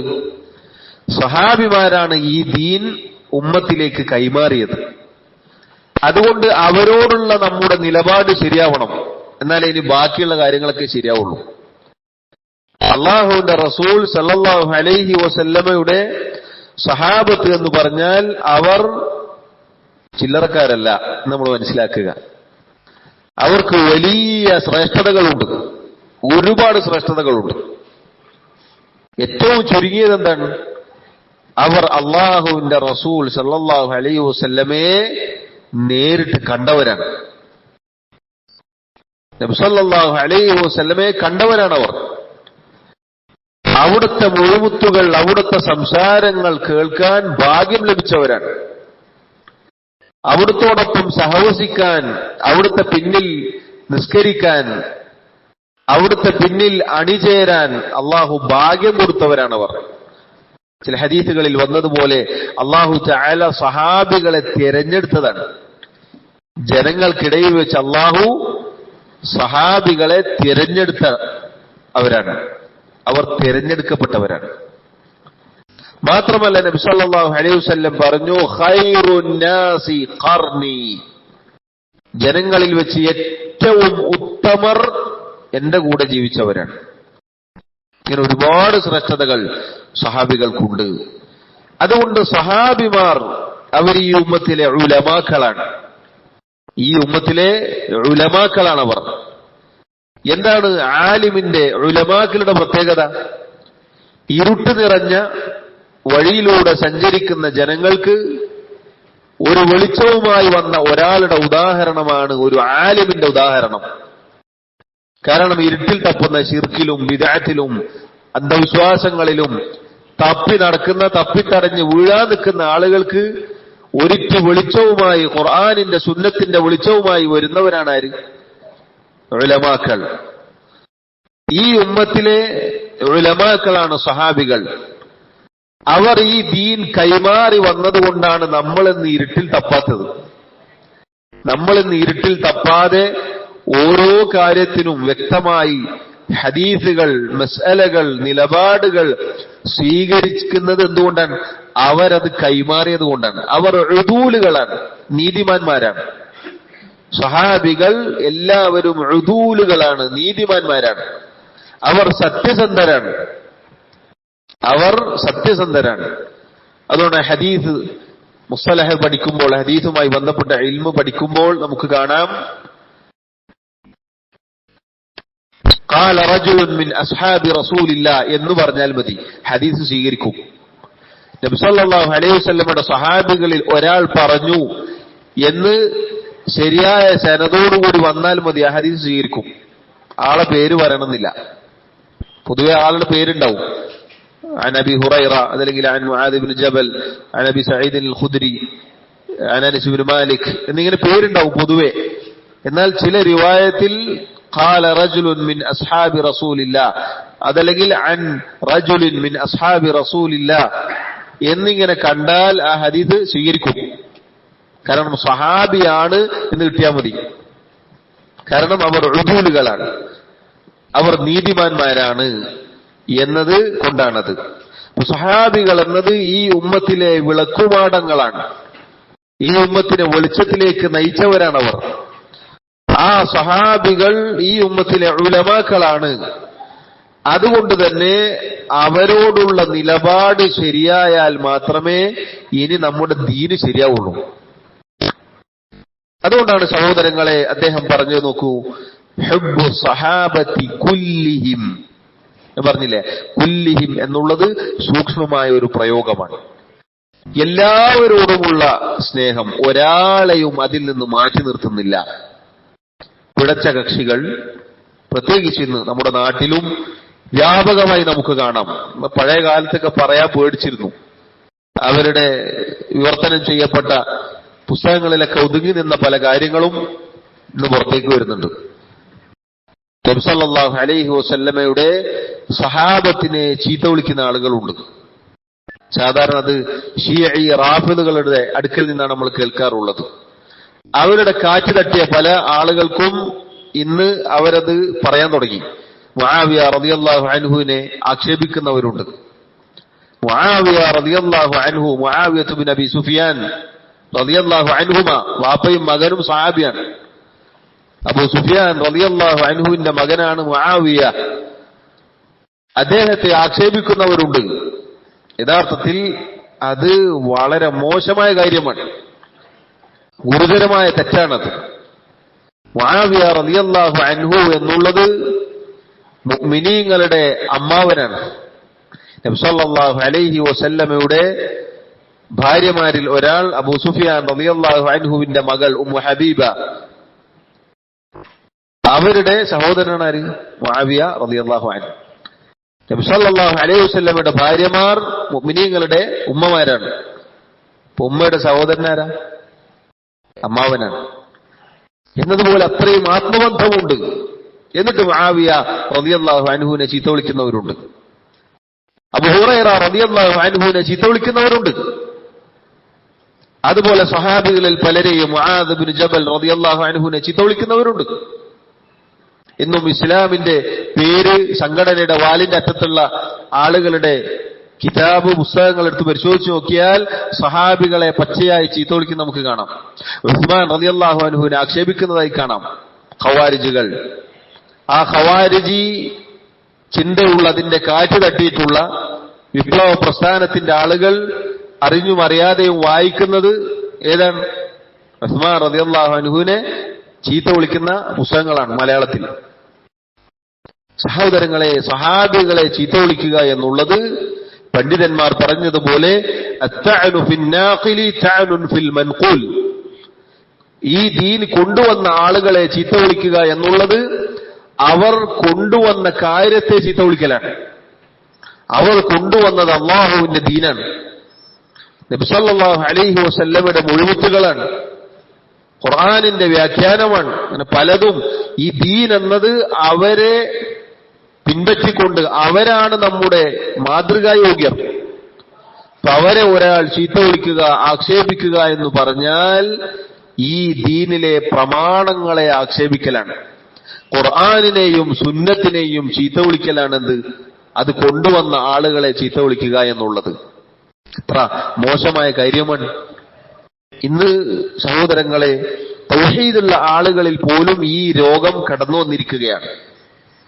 തൗഹീദുള്ള ആളുകൾ പോലും മുആവിയ റളിയല്ലാഹു അൻഹുവിനെ പോലെയുള്ള സഹാബികളെ ചീത്ത വിളിക്കാൻ തുടങ്ങിയെന്നാണ്.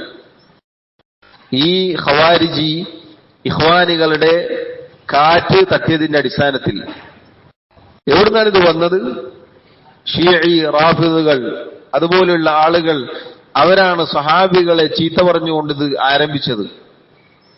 ആ ഖവാരിജിന്റെ കാറ്റ് തട്ടിയ ആളുകളാണ് ISIS-ഉം അൽ ഖായിദയും ദാഇഷും പോലെയുള്ള വിപ്ലവ പ്രസ്ഥാനക്കാർ, തീവ്രവാദ സംഘടനകൾ. അതിന്റെ കാറ്റ് തട്ടിയ ചില ആളുകളുണ്ട്, പുറത്ത് വ്യക്തമായി പറഞ്ഞില്ലെങ്കിലും. ഒന്നല്ലെങ്കിൽ വിപ്ലവത്തിന്റെ അടിസ്ഥാനത്തിൽ, അതല്ലെങ്കിൽ സമാധാനപരമായി, ഇങ്ങനെ രണ്ട് വഴിയിലൂടെ ഒരു കടലിലേക്ക് ലയിക്കുന്നത് പോലെയുള്ള പ്രസ്ഥാനക്കാരുണ്ട് നമ്മുടെ നാട്ടിൽ. അവരുടെ പുസ്തകങ്ങളിൽ മലയാള ഭാഷയിൽ എഴുതിയിട്ടുണ്ട്. എത്ര ഗൗരവമാണ്! ഈ ദീനിനെ പരിഹസിക്കലാണ്. സംഘടനയുടെ പേരിന്റെ അറ്റത്ത് ഇസ്ലാമി എന്നിട്ടതുകൊണ്ട് കാര്യമില്ല. ആ ഇസ്ലാമിന്റെ പ്രമാണങ്ങളെ നെഞ്ചിലേക്ക്, ഹൃദയത്തിലേക്ക് ഇറക്കാൻ സാധിക്കണം. ഇന്ന് പല ആളുകളും രംഗത്ത് വന്നിരിക്കുന്നു ഹദീസുകളെ തള്ളാനും ആ ഹദീസ് കൊണ്ടുവന്ന സഹാബികളെ ചീത്ത പറയാനും. എന്തിനാണ് സഹോദരങ്ങളെ, എന്തിനാണ്? സഹാബികളെ ചീത്ത പറഞ്ഞാൽ മാത്രമേ ഈ ദീനിലെ പ്രമാണങ്ങളെ തള്ളാൻ സാധിക്കുകയുള്ളൂ. ബിദ്അത്തിന്റെ ആളുകളെ, പിഴച്ച കക്ഷികളെ തിരിച്ചറിയാനുള്ള മാനദണ്ഡങ്ങളിൽപ്പെട്ടതാണ്. ഈ ദീനിന്റെ ഉസൂലുകളെ അവർ പൊളിക്കുക ഇങ്ങനെയാണ്. ഉദാഹരണത്തിന് നോക്കൂ, ഭരണാധികാരികളെ ചീത്ത വിളിക്കും. ഭരണാധികാരികളോടുള്ള നിലപാടുകൾ പറയുന്ന ഹദീസുകളൊക്കെ ആദ്യം തള്ളി വെച്ചിട്ടുണ്ടാവും. ആ ഹദീസുകളൊക്കെ ദുർബലമാക്കി വെച്ചിട്ടുണ്ടാവും. അപ്പൊ പിന്നെ ഹദീസിലുണ്ട് എന്ന് പറഞ്ഞാൽ ഹദീസ് തന്നെ ഇല്ലല്ലോ എന്ന് പറഞ്ഞാൽ പ്രശ്നം കഴിഞ്ഞല്ലോ. എന്നതുപോലെ ഈ ദീനിന്റെ പ്രമാണങ്ങൾ കൊണ്ടുവന്ന സഹാബികളെ ചീത്ത വിളിച്ച് അവരെ മാറ്റി നിർത്തിയാൽ ഈ പ്രമാണങ്ങളൊക്കെ എന്ത് ചെയ്യാൻ പറ്റും? തള്ളാൻ പറ്റും. ദീനിനെ തള്ളാൻ വേണ്ടി, ദീനിലെ പ്രമാണങ്ങളെ തള്ളിക്കളയാൻ വേണ്ടി അത് കൊണ്ടുവന്നവരെ ചീത്ത വിളിക്കുക എന്ന തന്ത്രമാണ് ഇത്തരം ആളുകൾ പ്രയോഗിക്കാറുള്ളത്. അതുകൊണ്ട് സഹോദരങ്ങളെ, അത് വളരെ അപകടകരമായ ഒരു കാര്യമാണ്. നബി സല്ലല്ലാഹു അലൈഹി വസല്ലം പറഞ്ഞ ധാരാളം ഹദീസുകൾ നമുക്ക് കാണാം. സഹാബികൾ എന്ന് പറഞ്ഞാൽ അവരുടെ പ്രത്യേകത ചെറുതല്ല. അവരുടെ പ്രത്യേകത റസൂലുള്ളാഹി സല്ലല്ലാഹു അലൈഹി വസല്ലം പറഞ്ഞതുപോലെ അവിടുത്തെ ഹദീസിൽ കാണാം.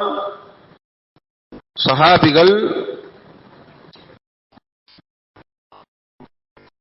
അബൂ സഈദ് അൽ ഖുദ്രി റളിയല്ലാഹു അൻഹു അദ്ദേഹം റിവായത്ത് ചെയ്യുന്ന ഒരു ഹദീസിൽ കാണാം, ലാ തസുബ്ബു അസ്ഹാബി, നിങ്ങൾ എന്റെ സഹാബികളെ ചീത്ത വിളിക്കരുത്, എന്റെ സഹാബികളെ നിങ്ങൾ ആക്ഷേപിക്കരുത്. ഫലൗ അന്ന അഹദകും അൻഫഖ മിസ്ല ഉഹദിൻ ദഹബൻ, നിങ്ങളിൽ ഒരാൾ ഉഹദ് മലയോളം വരുന്ന സ്വർണം ചെലവഴിച്ചു എന്ന് വിചാരിക്കുക. നിങ്ങളിൽ ഒരാൾ, അഥവാ സഹാബികളല്ലാത്ത ആളുകൾ ഉഹദ് മലയോളം വരുന്ന സ്വർണം ചെലവഴിച്ചു, സ്വതക്ക കൊടുത്തെന്ന് വിചാരിക്കുക. മാ ബലഗ മുദ്ദ അഹദിഹിം വലാ നസീഫഹു, സഹാബികൾ ഒരു മുദ്ദ് എന്ന് പറഞ്ഞാൽ രണ്ട് കൈപ്പത്തികളും ചേർത്ത് കോരിയെടുത്ത ഒരു മുദ്ദോ അതല്ലെങ്കിൽ അതിന്റെ പകുതിയോളം വരെ ആ ഉഹദ് മലയോളം വരുന്ന സ്വർണം എത്തുകയില്ല എന്നാണ്. സുബ്ഹാനല്ലാഹ്. നോക്കൂ നിങ്ങൾ, നമ്മളൊരു ഉഹദ് മലയോളം വരുന്ന സ്വർണം കൊടുത്തു എന്ന് വിചാരിക്കുക.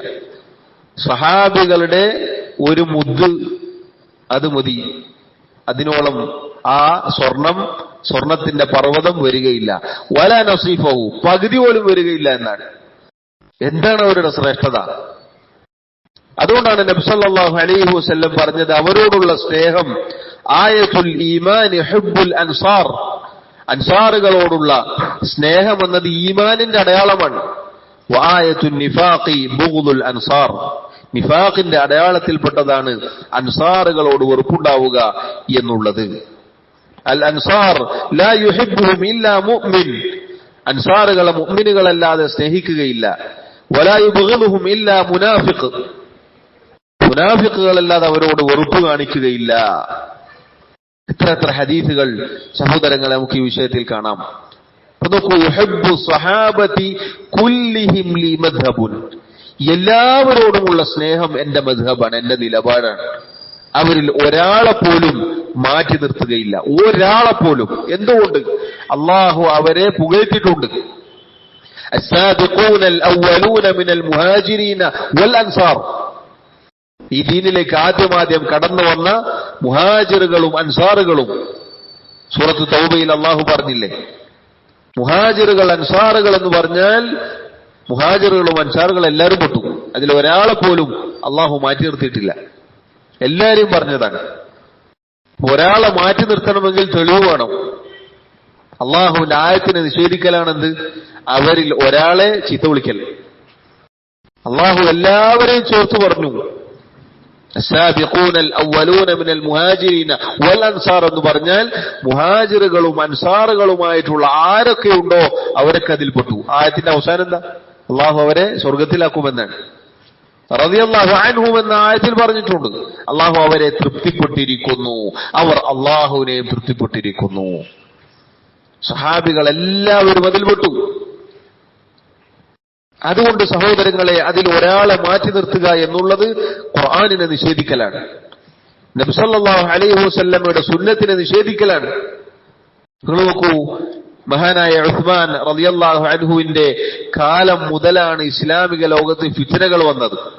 എന്ന് പറഞ്ഞാൽ അദ്ദേഹത്തിന്റെ ഭരണവുമായി ബന്ധപ്പെട്ടിട്ടാണ് പിന്നീട് ഒരുപാട് പ്രശ്നങ്ങൾ ഉണ്ടായത്. അങ്ങനെയാണ് ഖവാരിജുകൾ രൂപപ്പെടുന്നത്. ഖവാരിജുകൾ പ്രത്യക്ഷമായി പുറത്തേക്ക് വരുന്നത് ഉസ്മാൻ റളിയല്ലാഹു അൻഹുവിന്റെ കൊലപാതകത്തോടുകൂടിയാണ്. ഒരു ഖലീഫ, മഹാനായ റസൂലുള്ളാഹി സ്വല്ലല്ലാഹു അലൈഹി വസല്ലമയുടെ സഹാബി, അവിടുത്തെ 2 പെൺമക്കളെ വിവാഹം ചെയ്തിട്ടുണ്ട് അദ്ദേഹം. പുതിയാപ്പിളയാണ്. ഒരാൾ വഫാത്തായപ്പോൾ അടുത്ത ആളെ നബി സല്ലല്ലാഹു അലൈഹി വസല്ലം വിവാഹം ചെയ്തു കൊടുത്തു. ദുന്നൂറൈൻ എന്ന സ്ഥാനപ്പേരുള്ള സഹാബിയാണ്, ഇസ്ലാമിന്റെ ഖലീഫയാണ്, ഭരണാധികാരിയാണ്. ഒരുപാട് ശ്രേഷ്ഠതയുള്ള മഹാനായ സഹാബി അദ്ദേഹത്തിന്റെ വീട്ടിൽ കയറി കൊലപ്പെടുത്തുകയാണ് ചെയ്തിട്ടുള്ളത് ഖവാരിജുകൾ. അത് മുതലാണ് ഫിത്നകൾ ആരംഭിച്ചത്. ഇസ്ലാമിൽ നിന്നും ഒരു കക്ഷി വേറിട്ട് വരുന്നത് ആ സമയത്താണ്. അവരാണ് ഖവാരിജുകൾ. അവരുടെ അടയാളത്തിൽപ്പെട്ടതാണ് അവർ ഭരണാധികാരികളെ ചീത്ത വിളിച്ചിട്ടാണ് അവരുടെ തുടക്കം.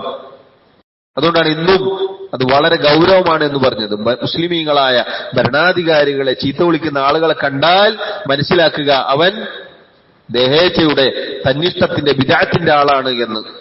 അതാണ് സഹോദരങ്ങളെ, ഈ കാലഘട്ടത്തിലായാലും ഏത് കാലഘട്ടത്തിലായാലും മുസ്ലിമീങ്ങളായ ഭരണാധികാരികളെ ചീത്ത വിളിക്കാൻ നമുക്ക് പാടില്ല. മുസ്ലിമീങ്ങളായ ഭരണാധികാരികളെ പ്രത്യേകം ഹദീസിൽ വന്നതാണ്. പൊതുവെ ഭരണാധികാരികൾക്കെതിരെ അതാരായിക്കോട്ടെ അവർക്കെതിരിൽ ജനങ്ങളെ ഇളക്കിവിടുക, വിപ്ലവം ഉണ്ടാക്കുക, ബഹളം ഉണ്ടാക്കുക എന്നുള്ളത് ഇസ്ലാമിന്റെ രീതിയല്ല. പ്രത്യേകിച്ച് മുസ്ലിമീങ്ങളായ ഭരണാധികാരികളുടെ വിഷയത്തിൽ അനേകം ഹദീസുകൾ വന്നിട്ടുണ്ട്. ഇന്നും സൗദി അറേബ്യ പോലെയുള്ള അങ്ങനെയുള്ള രാജ്യങ്ങൾ, അവിടെയുള്ള ഭരണാധികാരികൾ അവർ മുസ്ലിമീങ്ങളുടെ ഭരണാധികാരികളാണ്. പ്രത്യേകിച്ച് സൗദി അറേബ്യ, അവിടെയുള്ള ഭരണാധികാരികളെ ചീത്ത വിളിക്കുന്നത് നമുക്ക് കാണാം. അവർ അവരുടെ കൈകളിലുള്ള അബദ്ധങ്ങൾ വലിയ പ്രശ്നങ്ങളാക്കി കൊണ്ടിറക്കും. ഇപ്പുറത്ത് ഈ ആളുകൾ പറയുന്ന ഭരണാധികാരികൾ, കോട്ടും സൂട്ടും ഇട്ട ഭരണാധികാരികൾ വേറുണ്ട്. താടി ഉണ്ടാവുകയില്ല, ഇസ്ലാമിന്റെ ചിഹ്നങ്ങൾ പലതും ഉണ്ടാവുകയില്ല. ആ നാട്ടിൽ എല്ലാവിധ കോലാഹലങ്ങളും ഉണ്ടാവും. പക്ഷേ സൗദി അറേബ്യയിൽ ഒരു സ്ത്രീക്ക് ലൈസൻസ് കൊടുത്തു എന്ന് പറഞ്ഞാൽ അത് വലിയ പ്രശ്നമായി. അത് സഹോദരങ്ങളെ, പറയേണ്ടവർ പറയുന്നുണ്ട്, പറയേണ്ടവർ തിരുത്തുന്നുണ്ട്, അവർക്ക് നസീഹത്തുകൾ കൊടുക്കുന്നുണ്ട്, യാതൊരു സംശയമില്ല. അവിടെയുള്ള ഉലമാക്കൾ, പണ്ഡിതന്മാർ അവിടെയുള്ള തെറ്റുകളെ തിരുത്തുന്നുണ്ട്. എല്ലാവരും പോയി തിരുത്താൻ പറ്റുമോ? വീട്ടിൽ വാപ്പ ഒരു തെറ്റ് ചെയ്തു, ചെറിയ മോൻ പോയിട്ട് നിങ്ങളെന്താ ചെയ്ത് എന്ന് പറയോ? എന്താ നമ്മൾ അവനെ കുറിച്ച് പറയാ? മര്യാദയില്ലാത്തവൻ എന്ന് പറയും. ഒരു രാജ്യത്തിന്റെ ഭരണാധികാരിയെ ഇവിടെ നിന്നിട്ട് ഒരു പുഴുപോലത്തെ ഒരുത്തൻ ചീത്ത വിളിച്ചാൽ എങ്ങനെ ഉണ്ടാവും?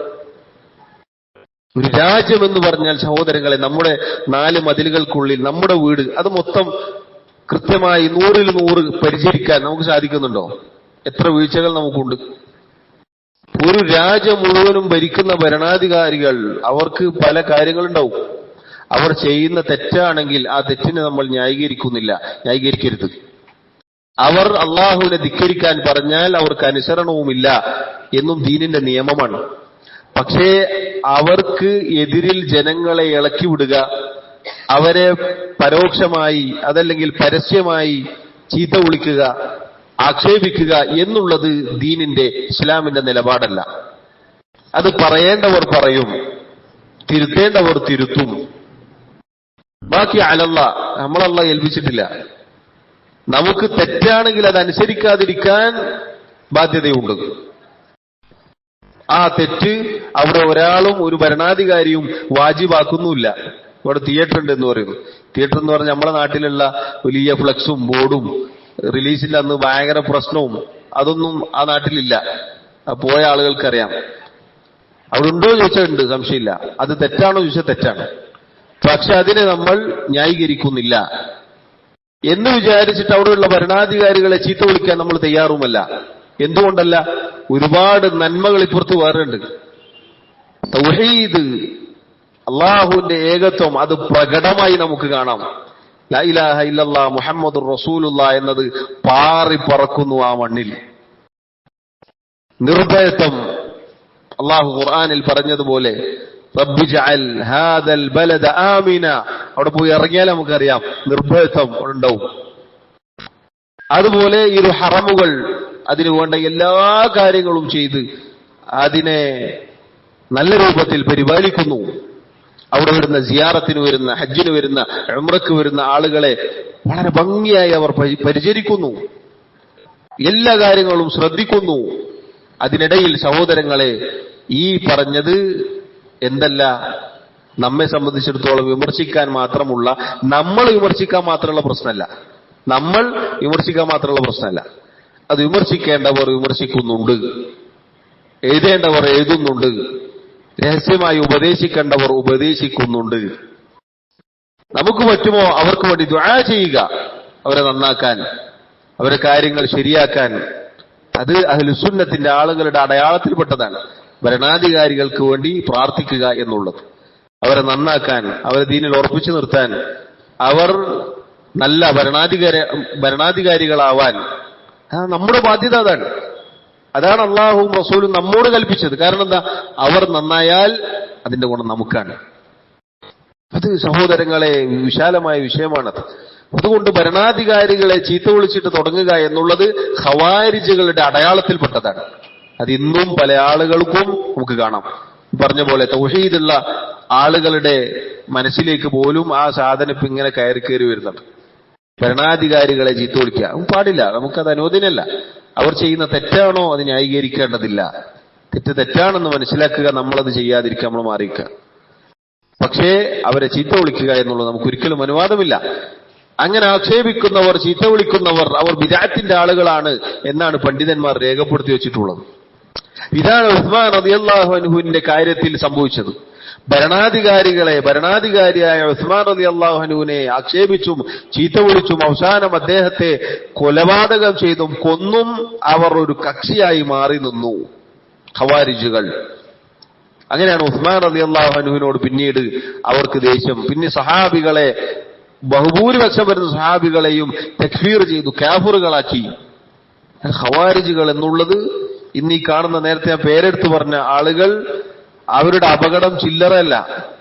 ഉസ്മാൻ റളിയല്ലാഹു അൻഹുവിനെ കൊന്നവരാണ് അവരുടെ പൂർവ്വപിതാക്കൾ. നമുക്ക് എങ്ങനെ സഹോദരങ്ങളെ സഹകരിക്കാൻ പറ്റും? എങ്ങനെ അവർ പറയുന്നത് ശരിയാണെന്ന് നമുക്ക് പറയാൻ പറ്റും? അതാണ് ഖവാരിജുകളുടെ അടയാളത്തിൽപ്പെട്ടതാണെന്ന്. പുറമേക്ക് നല്ല വാക്കുകൾ പറയും, ഇസ്ലാമിക ഭരണം വേണ്ടേ, അങ്ങനെ വേണ്ടേ, ഇങ്ങനെ വേണ്ടേ, നമുക്കത് വേണ്ടേ. അവിടെ കാണുന്നില്ല ആളുകൾ കൊല്ലുന്നു, എത്ര പിന്നെ പാവപ്പെട്ട ആളുകളുടെ രക്തമാണ് അവിടെ ചിന്തിയിട്ടുള്ളത്. ഇവരുടെ ഈ എടുത്തിയാടലുകൊണ്ടാണ് സംഭവിച്ചത്. ചരിത്രത്തിൽ എവിടെ നോക്കിയാലും ഖവാരിജുകൾ കൈവച്ചതിന്റെ അടിസ്ഥാനത്തിലാണ് നാട് മുഴുവൻ നശിച്ചത്. ഈജിപ്തും ഫലസ്തീനും സിറിയയും ലബനാനും ഇറാഖും ഒക്കെ പരിശോധിച്ച് നോക്കിയാൽ മതി. ചരിത്രം മുഴുവൻ എടുത്ത് പരിശോധിച്ച് നോക്കിയാൽ മതി. ഇതുപോലെയുള്ള വിവരദോഷികൾ എടുത്തു ചാടി പ്രശ്നം ഉണ്ടാക്കിയതിന്റെ പേരിലാണ് പിന്നീട് ആ നാട് മുഴുവൻ നശിപ്പിക്കപ്പെട്ടത്. അതുകൊണ്ട് സഹോദരങ്ങളെ പറഞ്ഞു വന്നത്, എല്ലാ സഹാബിമാരോടും നമുക്ക് സ്നേഹമുണ്ട്. മുആവിയ റളിയല്ലാഹു അൻഹു, എന്തിനാണ് അദ്ദേഹത്തോട് ദേഷ്യം? അലി റളിയല്ലാഹു അൻഹുവുമായി അദ്ദേഹത്തിന് ഉണ്ടായിരുന്ന അഭിപ്രായ വ്യത്യാസമാണ്. അദ്ദേഹം ഉസ്മാൻ റളിയല്ലാഹു അൻഹുവിന്റെ കൊലപാതകരെ പിടിക്കണമെന്ന് പറഞ്ഞു, എന്നിട്ട് ഭരണാധികാരി ആയാൽ മതി എന്ന് പറഞ്ഞു. അലി റളിയല്ലാഹു അൻഹു പറഞ്ഞു, അല്ല, ആദ്യം ഭരണം വേണം, എന്നിട്ട് ബാക്കി കാര്യങ്ങൾ ചെയ്യാം. അങ്ങനെ ഒരു അഭിപ്രായ വ്യത്യാസം ഉണ്ടായതാണ്. പിന്നീട് അതിനിടയിൽ ചില ആളുകൾ, തൽപര കക്ഷികൾ പ്രശ്നമുണ്ടാക്കിയിട്ടാണ് അത് യുദ്ധത്തിലേക്ക് എത്തിയത്. കാരണം സഹാബികൾക്കിടയിൽ യുദ്ധമുണ്ടായിട്ടുണ്ട്. 2 യുദ്ധമുണ്ടായിട്ടുണ്ട്, ജമലും സുഫീനും. അവരാരും രക്തക്കൊതി കൊണ്ട് ചെയ്തതല്ല. ചരിത്രത്തിൽ കാണാം, അതിന്റെ പേരിൽ അങ്ങേയറ്റം സങ്കടപ്പെട്ടിരുന്നു, കരഞ്ഞിരുന്നു എന്ന് നമുക്ക് കാണാം. സഹാബികൾക്ക്, പ്രത്യേകിച്ച് അലി റളിയല്ലാഹു അൻഹു, അദ്ദേഹം പറഞ്ഞ വാക്ക് ചരിത്രത്തിൽ കാണാം. മകനോട് പറഞ്ഞു, മോനെ, 20 വർഷങ്ങൾക്ക് മുന്നേ ഞാൻ മരിച്ചു പോയിരുന്നെങ്കിൽ എത്ര നന്നായേനെ, ഈ പ്രശ്നത്തിൽ ഞാൻ ഇല്ലായിരുന്നെങ്കിൽ എന്നുവരെ പറഞ്ഞവരാണ് സഹാബികൾ. അവരാരും പരസ്പരം രക്തം ചൊരിയാനോ അങ്ങോട്ടും ഇങ്ങോട്ടും കൊല ചെയ്യാനോ ആഗ്രഹിച്ചവരല്ല. മറിച്ച് കൂടെ ഉണ്ടായിരുന്ന ഇതുപോലെയുള്ള തൽപര കക്ഷികൾ ഉണ്ടാക്കിയ പ്രശ്നമാണ് പിന്നീട് യുദ്ധത്തിലേക്ക് എത്തിയത്. വിശാലമായ ചരിത്രമാണ്. പലതും വായിക്കുമ്പോൾ സഹോദരങ്ങളെ നമുക്ക് കണ്ണുകൾ നനയാതെ വായിക്കാൻ സാധിക്കുകയില്ല. എന്തൊക്കെ തെറ്റിദ്ധരിപ്പിക്കലുകളാണ് ആ വിഷയത്തിൽ നടക്കുന്നത്. മുആവിയ റളിയല്ലാഹു അൻഹുവിനെ കുറിച്ച് എന്തൊക്കെയാണ് പറയുന്നത്. ഒരിക്കലും അദ്ദേഹം അലി റളിയല്ലാഹു അൻഹുവിനെ ചീത്ത പറയാനോ അദ്ദേഹത്തെ ആക്ഷേപിക്കാനോ പോയിട്ടില്ല. ആരാണ് ഖൈർ എന്ന് ചോദിച്ചാൽ മുആവിയ റളിയല്ലാഹു അൻഹു അലി റളിയല്ലാഹു അൻഹു എന്ന് പറയുമായിരുന്നു. തിരിച്ചും പരസ്പരം ബഹുമാനമുള്ളവരായിരുന്നു അവർ. പക്ഷേ മുആവിയ റളിയല്ലാഹു അൻഹുവിനെ ചീത്ത വിളിക്കും. അലി റളിയല്ലാഹു അൻഹുവിന്റെ ആളുകളാണ് എന്ന് പറഞ്ഞവരാണ് അലി റളിയല്ലാഹു അൻഹുവിനെ കൊന്നത്. ചരിത്രത്തിൽ നമുക്ക് കാണാം. ഇങ്ങനെ സഹോദരങ്ങളെ, സഹാബികളെ ചീത്ത വിളിക്കുന്ന ആളുകൾ, അതുപോലെയുള്ള ആളുകൾ ഒരിക്കലും ആ നിലപാട് നമുക്കുണ്ടാവാൻ പാടില്ല. മുനാഫിഖുകളുടെ, പിഴച്ച കക്ഷികളുടെ അടയാളത്തിൽപ്പെട്ടതാണ് സഹാബികളെ ചീത്ത വിളിക്കുക എന്നുള്ളത്. അവരോടെല്ലാവരോടുമുള്ള സ്നേഹം നമ്മുടെ ദീനാണ്. അതാണ് ഹുബ്ബു സഹാബത്തി കുല്ലിഹിം. ആ വാക്കിന് സൂക്ഷ്മമായ അർത്ഥമുണ്ട്. അവിടെയാണ് വിഷയം. കുല്ലിഹിം, എല്ലാവരും, അതിൽ ഒരാളും ഒഴിവാവുന്നില്ല, ഒരാളെയും മാറ്റി നിർത്താൻ സാധിക്കുകയില്ല. എല്ലാവരെയും അള്ളാഹു തൃപ്തിപ്പെട്ടിരിക്കുന്നു. അവരെല്ലാവരും നീതിമാന്മാരാണ്. അതുകൊണ്ട് അവരോടുള്ള സ്നേഹം നമ്മുടെ ദീനാണ്. വമവദ്ദത്തുൽ ഖുർബ ബിഹാ അതവസ്സലു. അദ്ദേഹം പറഞ്ഞു വമവദ്ദത്തുൽ ഖുർബ. വമവദ്ദത്തുൽ ഖുർബ എന്ന് പറഞ്ഞാൽ, മവദ്ദത്ത് എന്ന് പറഞ്ഞാൽ ആത്മബന്ധം, സ്നേഹം. അൽ ഖുർബ എന്ന് പറഞ്ഞാൽ റസൂലുള്ളാഹി സ്വല്ലല്ലാഹു അലൈഹി വസല്ലമയുടെ ഭാര്യമാരും മക്കളും അവിടുത്തെ കുടുംബക്കാരുമാണ്. ആലുബൈത്ത്, നബി കുടുംബം. ആലുബൈത്ത് എന്നത് സഹോദരങ്ങളെ, അവരോട് നമുക്ക് സ്നേഹം ഉണ്ടാവണം. അവരുടെ പേരിൽ അറിയപ്പെടുന്ന ആളുകളെ കുറിച്ചല്ല ഈ പറഞ്ഞത്. ഒറിജിനലായിട്ടുള്ള ആലുബൈത്തിനെ കുറിച്ചാണ് ഈ പറഞ്ഞത്. ഒറിജിനലായിട്ടുള്ള ആലുബൈത്തിന്റെ പ്രത്യേകത എന്താ? അവർ തൗഹീദുള്ളവരായിരിക്കും, മുഅ്മിനീങ്ങളായിരിക്കും. നബി കുടുംബം എന്ന് പറഞ്ഞാൽ അബൂ താലിബും അബൂലഹബും ഒക്കെ നബി കുടുംബാണ്. പക്ഷേ എന്തല്ല, അവരുടെ പേര് കേൾക്കുമ്പോൾ നമുക്ക് റളിയല്ലാഹു അൻഹു എന്ന് പറയാൻ പറ്റുമോ? ഇല്ല. എന്നാൽ നബി സല്ലല്ലാഹു അലൈഹി വസല്ലമയുടെ കുടുംബക്കാരിൽ മുഅ്മിനീങ്ങളായ ആളുകൾ, അവരെ കുറിച്ചാണ് ഈ പരാമർശം. അവരെ നമ്മൾ സ്നേഹിക്കുന്നു. മവദ്ദത്ത് എന്ന് പറഞ്ഞാൽ സ്നേഹത്തിന്റെ ഒരുപടി അപ്പുറത്തേക്കാണ്. ആത്മബന്ധമാണ്, നമ്മുടെ ഹൃദയത്തിൽ അള്ളിപ്പിടിച്ച് നിൽക്കുന്ന സ്നേഹമാണ് അവരോട്. കാരണം എന്താ? നബി സല്ലല്ലാഹു അലൈഹി വസല്ലമയുടെ ഭാര്യമാർ എന്നത് നമ്മുടെ ഉമ്മമാരാണ്. അള്ളാഹു പറഞ്ഞതുപോലെ വഅസ്വാജുഹു ഉമ്മഹാതുഹും, അവരുടെ നബിയുടെ ഭാര്യമാർ എന്നുള്ളത് മുഅ്മിനീങ്ങളുടെ ഉമ്മമാരാണ്. ആ സ്നേഹം അവരോട് നമുക്കുണ്ട്. ഉമ്മമാരോട് നമുക്കുള്ള സ്നേഹം എന്താ? സാധാരണ പുറത്തുള്ള ആൾക്കാരോടുള്ളത് പോലെയാണോ? അല്ല. നമ്മുടെ സ്വന്തം ഉമ്മാനോട് എങ്ങനെയാണ്? അതിനേക്കാൾ അപ്പുറത്താണ് ആരോട്? നബി സല്ലല്ലാഹു അലൈഹി വസല്ലമയുടെ ഭാര്യമാരോട്. അതുപോലെ അവിടുത്തെ മക്കൾ, അതുപോലെ അവിടുത്തെ മറ്റു കുടുംബക്കാർ, മുഅ്മിനീങ്ങളായ വിശ്വാസികളായ കുടുംബക്കാർ, അവരോടുള്ള സ്നേഹം എന്നത് നമ്മുടെ മദ്ഹബാണ്. ആലുബൈത്തിനോടുള്ള സ്നേഹം എന്നത് സഹോദരങ്ങളെ, അവരെ നമ്മൾ സ്നേഹിക്കുന്നു. സഹാബികളോട് എല്ലാവരോടും നമുക്ക് സ്നേഹമുണ്ട്. അതുപോലെ ഇവരും സഹാബികൾ തന്നെയാണ്. പക്ഷേ കുടുംബം, അഹ്ലുബൈത്ത് എന്ന നിലക്ക് കൂടുതൽ പ്രത്യേകത അവർക്ക് ഉണ്ട്. അവരെ നമ്മൾ സ്നേഹിക്കുന്നു. അവരോടുള്ള സ്നേഹം എന്നത് ബിഹാ അതവസ്സലു, അത് മുഖേന, അഥവാ സഹാബികളോടും നബി സല്ലല്ലാഹു അലൈഹി വസല്ലമയുടെ കുടുംബക്കാരോടുമുള്ള സ്നേഹം മുഖേന അള്ളാഹുവിൽ നിന്ന് ഞാൻ പ്രതിഫലം പ്രതീക്ഷിക്കുന്നു എന്നാണ്. കാരണം അത് ഇബാദത്താണെന്നാണ് ഈ പറയുന്നത്. സഹാബികളോടുള്ള നമ്മുടെ സ്നേഹം എന്താണ്? ഇബാദത്താണ്. അള്ളാഹു നമുക്കതിന് പ്രതിഫലം നൽകും. അതുകൊണ്ടാണ് ഈമാനിൽപ്പെട്ടതാണ് എന്ന് നബി സല്ലല്ലാഹു അലൈഹി വസല്ലം പറഞ്ഞത്. ഈമാനിൽപ്പെട്ടതാണ് അൻസാറുകളോടുള്ള സ്നേഹം. ഈമാനിൽപ്പെട്ടതാണ് എന്ന് പറഞ്ഞാൽ അതിന് പ്രതിഫലം കിട്ടുമെന്നാണ് അർത്ഥം. അതുപോലെ അവിടുത്തെ കുടുംബക്കാരോടുള്ള സ്നേഹം, അതും അള്ളാഹു നമുക്ക് പ്രതിഫലം നൽകുന്ന കാര്യമാണ്. ഇപ്പൊ നിസ്കാരം പോലെ, നോമ്പ് പോലെ, സക്കാത്ത് പോലെ, സദഖ പോലെ മറ്റു ഇബാദത്തുകൾ കൊണ്ട് നമ്മൾ അള്ളാഹുവിലേക്ക് എപ്രകാരം അടുക്കുന്നുവോ അതുപോലെ നമ്മൾ അടുക്കുന്ന കാര്യമാണെന്ത്? സ്വഹാബികളോടുള്ള സ്നേഹം, അതുപോലെ അവിടുത്തെ കുടുംബക്കാരോടുള്ള സ്നേഹം. ഇമാം അൽ ഹസൻ അൽ ബസ്രി റഹിമഹുല്ലാഹ് അദ്ദേഹത്തോട് അബൂബക്കർ സിദ്ദീഖ് റളിയല്ലാഹു അൻഹുവിനെ കുറിച്ചും ഉമർ റളിയല്ലാഹു അൻഹുവിനെ കുറിച്ചും ചോദിച്ചു. അവരോടുള്ള സ്നേഹത്തെക്കുറിച്ച് സുന്നത്താണോ എന്ന് ചോദിച്ചപ്പോൾ അദ്ദേഹം പറഞ്ഞു, ലാ, അല്ല. പിന്നെയോ ഫരീളത്തുൻ, ഫർളാണ്. അബൂബക്കറിനെയും ഉമറിനെയും റളിയല്ലാഹു അൻഹുമ അവരോടുള്ള സ്നേഹം സുന്നത്താണോ എന്ന് ചോദിച്ചപ്പോൾ പറഞ്ഞു, അല്ല. പിന്നെന്താ? ഫരീളത്തുൻ, ഫർളാണ്, നിർബന്ധമാണ് എന്നാണ്. സ്വഹാബികളോടുള്ള സ്നേഹം എന്നത് സഹോദരങ്ങളെ നിർബന്ധമാണ്. ആ വരിയിൽ ശീഈ റാഫിളുകൾക്കുള്ള മറുപടിയുണ്ട്. കാരണം അവർ നബി സല്ലല്ലാഹു അലൈഹി വസല്ലമയുടെ ഭാര്യമാരെ ചീത്ത വിളിക്കുന്നവരാണ്. ആയിഷ റളിയല്ലാഹു അൻഹയെ കുറിച്ച് വളരെ മോശമായി പറയുന്നവരാണ് റാഫിളുകൾ, ഷിയാക്കൾ. അതുപോലെ സഹാബികളിൽ വിരലിലെണ്ണാവുന്ന ആളുകളെ ഒഴിച്ച് ബാക്കി എല്ലാവരും കാഫിറുകളാണ് എന്നാണ് അവരുടെ വാദം. ഷിയാക്കൾ, ആ ഷിയായിസമാണ് നമ്മുടെ നാട്ടിലേക്ക് കൊണ്ടുവരാൻ നോക്കുന്നത്. ഷിയാക്കളുടെ നേതാക്കന്മാർ വന്നിട്ട് പല സദസ്സുകളും ഉദ്ഘാടനം ചെയ്യുന്നത് നമുക്ക് കാണാം. ഈ പറഞ്ഞ സമസ്തയുടെ വേദികളിൽ ഏതാണ് ഷിയാക്കൾ? ഈ പറഞ്ഞതാണ്. ആയിഷ റളിയല്ലാഹു അൻഹയെ പച്ചയായി വ്യഭിചാരാരോപണം ഉന്നയിക്കുന്ന ആളുകളാണ് അവർ.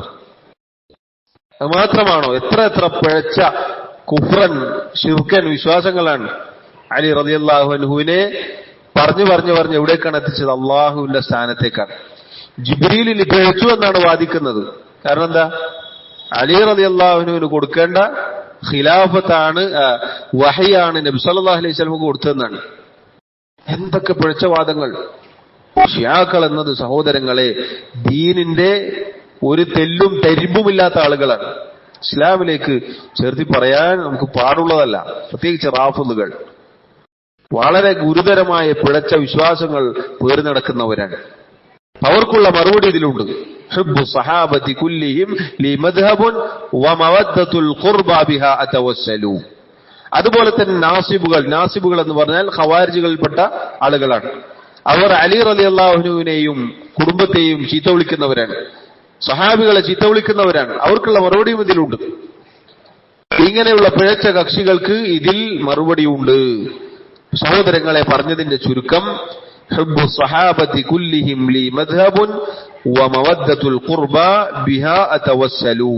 സഹാബികളോടുള്ള എല്ലാവരോടുമുള്ള സ്നേഹം എന്റെ മദ്ഹബാണ്. പ്രത്യേകിച്ച് നബിയുടെ സല്ലല്ലാഹു അലൈഹി വസല്ലം കുടുംബക്കാർ, ഭാര്യ, മക്കൾ, അവിടുത്തെ മുഅ്മിനീങ്ങളായ കുടുംബക്കാർ, അവരോടൊക്കെയുള്ള ആത്മബന്ധം എന്റെ നിലപാടാണ്. അത് മുഖേന ഞാൻ അള്ളാഹുവിലേക്ക് അടുക്കുന്നു, അഥവാ അള്ളാഹുവിൽ നിന്ന് എനിക്ക് പ്രതിഫലം ലഭിക്കുമെന്ന് ഞാൻ പ്രതീക്ഷിക്കുന്നു. ഇത് സഹോദരങ്ങളെ ആദ്യം പറയാനുള്ള കാരണം ഞാൻ നേരത്തെ പറഞ്ഞതാണ്. ഇത് ശരിയായാലാണ് ഇനി പറയുന്നതൊക്കെ ശരിയാവുള്ളൂ. കാരണം ഇനി നമ്മൾ പറയാൻ പോകുന്നതൊക്കെ കൊണ്ടുവന്നതാരാണ്? ഇവരാണ്. ഇനി പറയാൻ പോകുന്ന ദീനിന്റെ ഉസൂലുകളൊക്കെ കൊണ്ടുവന്നത്, നമുക്ക് കൈമാറി തന്നത് ഈ പറയുന്ന സഹാബികളാണ്. അതുകൊണ്ട് അവരോടുള്ള സ്നേഹവും അവരോടുള്ള ആത്മബന്ധവും അവരോടുള്ള നിലപാടും ഒക്കെ ശരിയായാൽ മാത്രമേ ഇനി പറയാൻ പോകുന്ന ഒക്കെ ശരിയാവുള്ളൂ. ഇതിൽ ലവലേശം പിഴച്ചാൽ ബാക്കിയുള്ളതൊക്കെ പിഴച്ചു. അതുകൊണ്ട് ഇത് നമ്മുടെ അഖീദയാണ്, ഇത് നമ്മുടെ മദ്ഹബാണ് എന്ന് ശൈഖുൽ ഇസ്ലാം ഇബ്നു തൈമിയ്യ റഹിമഹുല്ലാഹ് അദ്ദേഹം പ്രഖ്യാപിക്കുകയാണ്. ഇതാണ് നമുക്കും പറയാൻ, നമ്മുടെ അഖീദയാണ്, നമ്മുടെ മദ്ഹബാണിത്, നമ്മുടെ നിലപാടാണിത്. സ്വഹാബികളോടുള്ള നമ്മുടെ നിലപാടാണിത്. അവരുടെ എല്ലാവരുടെയും പേര് കേട്ടാൽ നമ്മൾ തർളിയത്ത് പറയുന്നു, റളിയല്ലാഹു അൻഹു. അതല്ലെങ്കിൽ രണ്ടുപേരാണെങ്കിൽ റളിയല്ലാഹു അൻഹുമ. അവർ കുറെ രണ്ടിൽ അധികം, മൂന്നോ അതിലധികമോ ആണെങ്കിൽ റളിയല്ലാഹു അൻഹും. ഇനി സ്ത്രീകളാണെങ്കിൽ റളിയല്ലാഹു അൻഹ, റളിയല്ലാഹു അൻഹുമ, റളിയല്ലാഹു അൻഹുന്ന. ഇങ്ങനെ അവരുടെ പേര് കേൾക്കുമ്പോൾ അള്ളാഹു അവരെ തൃപ്തിപ്പെട്ടിരിക്കുന്നു, അതല്ലെങ്കിൽ അള്ളാഹു അവരെ തൃപ്തിപ്പെടട്ടെ എന്ന് പറയുന്നവരാണ് നമ്മൾ. അത് നമ്മൾ പറയണം, നമ്മുടെ ബാധ്യതയാണ്. അതുപോലെ നേരത്തെ പറഞ്ഞതുപോലെ സഹാബികൾക്കിടയിലുണ്ടായ പ്രശ്നങ്ങൾ, അതിൽ സഹോദരങ്ങളെ നമ്മൾ അഹ്ലുസുന്നത്തിന്റെ നിലപാട് മൗനമെന്നുള്ളതാണ്. അതിൽ ശരി സംഭവിച്ച ആളുകൾക്ക് അള്ളാഹു 2 പ്രതിഫലം നൽകും, അഹ്ലുസുന്നത്തിന്റെ വിശ്വാസമാണ്. അതിൽ അബദ്ധം സംഭവിച്ച ആളുകൾക്ക് അള്ളാഹു 1 പ്രതിഫലം നൽകും, അഹ്ലുസുന്നത്തിന്റെ വിശ്വാസമാണ്. അവരിൽ ഒരാളെയും അതിന്റെ പേരിൽ ആക്ഷേപിക്കാൻ പാടുള്ളതല്ല. അവരെല്ലാവരും അള്ളാഹുവിന്റെ റസൂൽ സല്ലല്ലാഹു അലൈഹി വസല്ലമയുടെ സ്വഹാബിമാരാണ്. ഇതാണ് അഹ്ലുസുന്നത്തിന്റെ നിലപാട്. ഈ നിലപാടിൽ ഉറച്ചു നിന്നാൽ സഹോദരങ്ങളെ നമ്മുടെ പരലോകം രക്ഷപ്പെടും. അതല്ലേ നമുക്ക് അതിന്റെ അപ്പുറത്തേക്കുള്ള പല അബദ്ധങ്ങളും നമ്മുടെ ജീവിതത്തിലേക്ക് കടന്നു വരും. അള്ളാഹു എന്നെ നിങ്ങളെയും കാത്ത് രക്ഷിക്കുമാറാവട്ടെ. ഇൻഷാ അല്ലാഹ് ഇതിന്റെ ബാക്കി അടുത്ത ദർസിൽ വിശദീകരിക്കാം. അള്ളാഹു സുബ്ഹാനഹു വ തആല യഥാർത്ഥ അഖീദയിൽ, യഥാർത്ഥ വിശ്വാസത്തിൽ, കർമ്മ ആചാര അനുഷ്ഠാനങ്ങളിൽ പറയുന്ന എന്നെയും കേൾക്കുന്ന നിങ്ങളെയും ഉറപ്പിച്ചു നിർത്തുമാറാവട്ടെ. അള്ളാഹു മരണം വരെ ഈ ദീൻ പഠിക്കാനും അതിലായി ജീവിക്കാനും തൗഫീഖ് നൽകി അനുഗ്രഹിക്കുമാറാവട്ടെ. അള്ളാഹു റബ്ബുൽ ആലമീൻ മുഅ്മിനീങ്ങളായി മുസ്ലിമീങ്ങളായി നമ്മെ മരിപ്പിക്കുമാറാവട്ടെ. അള്ളാഹു സുബ്ഹാനഹു വ തആല നമ്മിലെ രോഗികൾക്ക്, രോഗം കൊണ്ട് പ്രയാസപ്പെടുന്ന ഒരുപാട് ആളുകളുണ്ട്. പ്രത്യേകം ദുആ കൊണ്ട് വസിയത്ത് ചെയ്ത ആളുകൾ, അള്ളാഹു അവരുടെ രോഗം ശിഫാ നൽകുമാറാവട്ടെ. അവർക്ക് സമാധാനവും ആശ്വാസവും നൽകുമാറാവട്ടെ. നമ്മിൽ നിന്നും ഈമാനോടുകൂടി മരണപ്പെട്ടവർക്ക് അള്ളാഹു മഗ്ഫിറത്ത് നൽകുമാറാവട്ടെ. അള്ളാഹു നമ്മെല്ലാവരെയും അവന്റെ ജന്നാത്തുൽ ഫിർദൗസിൽ ഒരുമിച്ച് ചേർക്കുമാറാവട്ടെ. والله تعالى أعلى وأعلم وصلى الله وسلم وبارك على نبينا محمد وعلى آله وأصحابه أجمعين. سبحانك اللهم وبحمدك أشهد أن لا إله إلا أنت أستغفرك وأتوب إليك. والسلام عليكم ورحمة الله وبركاته.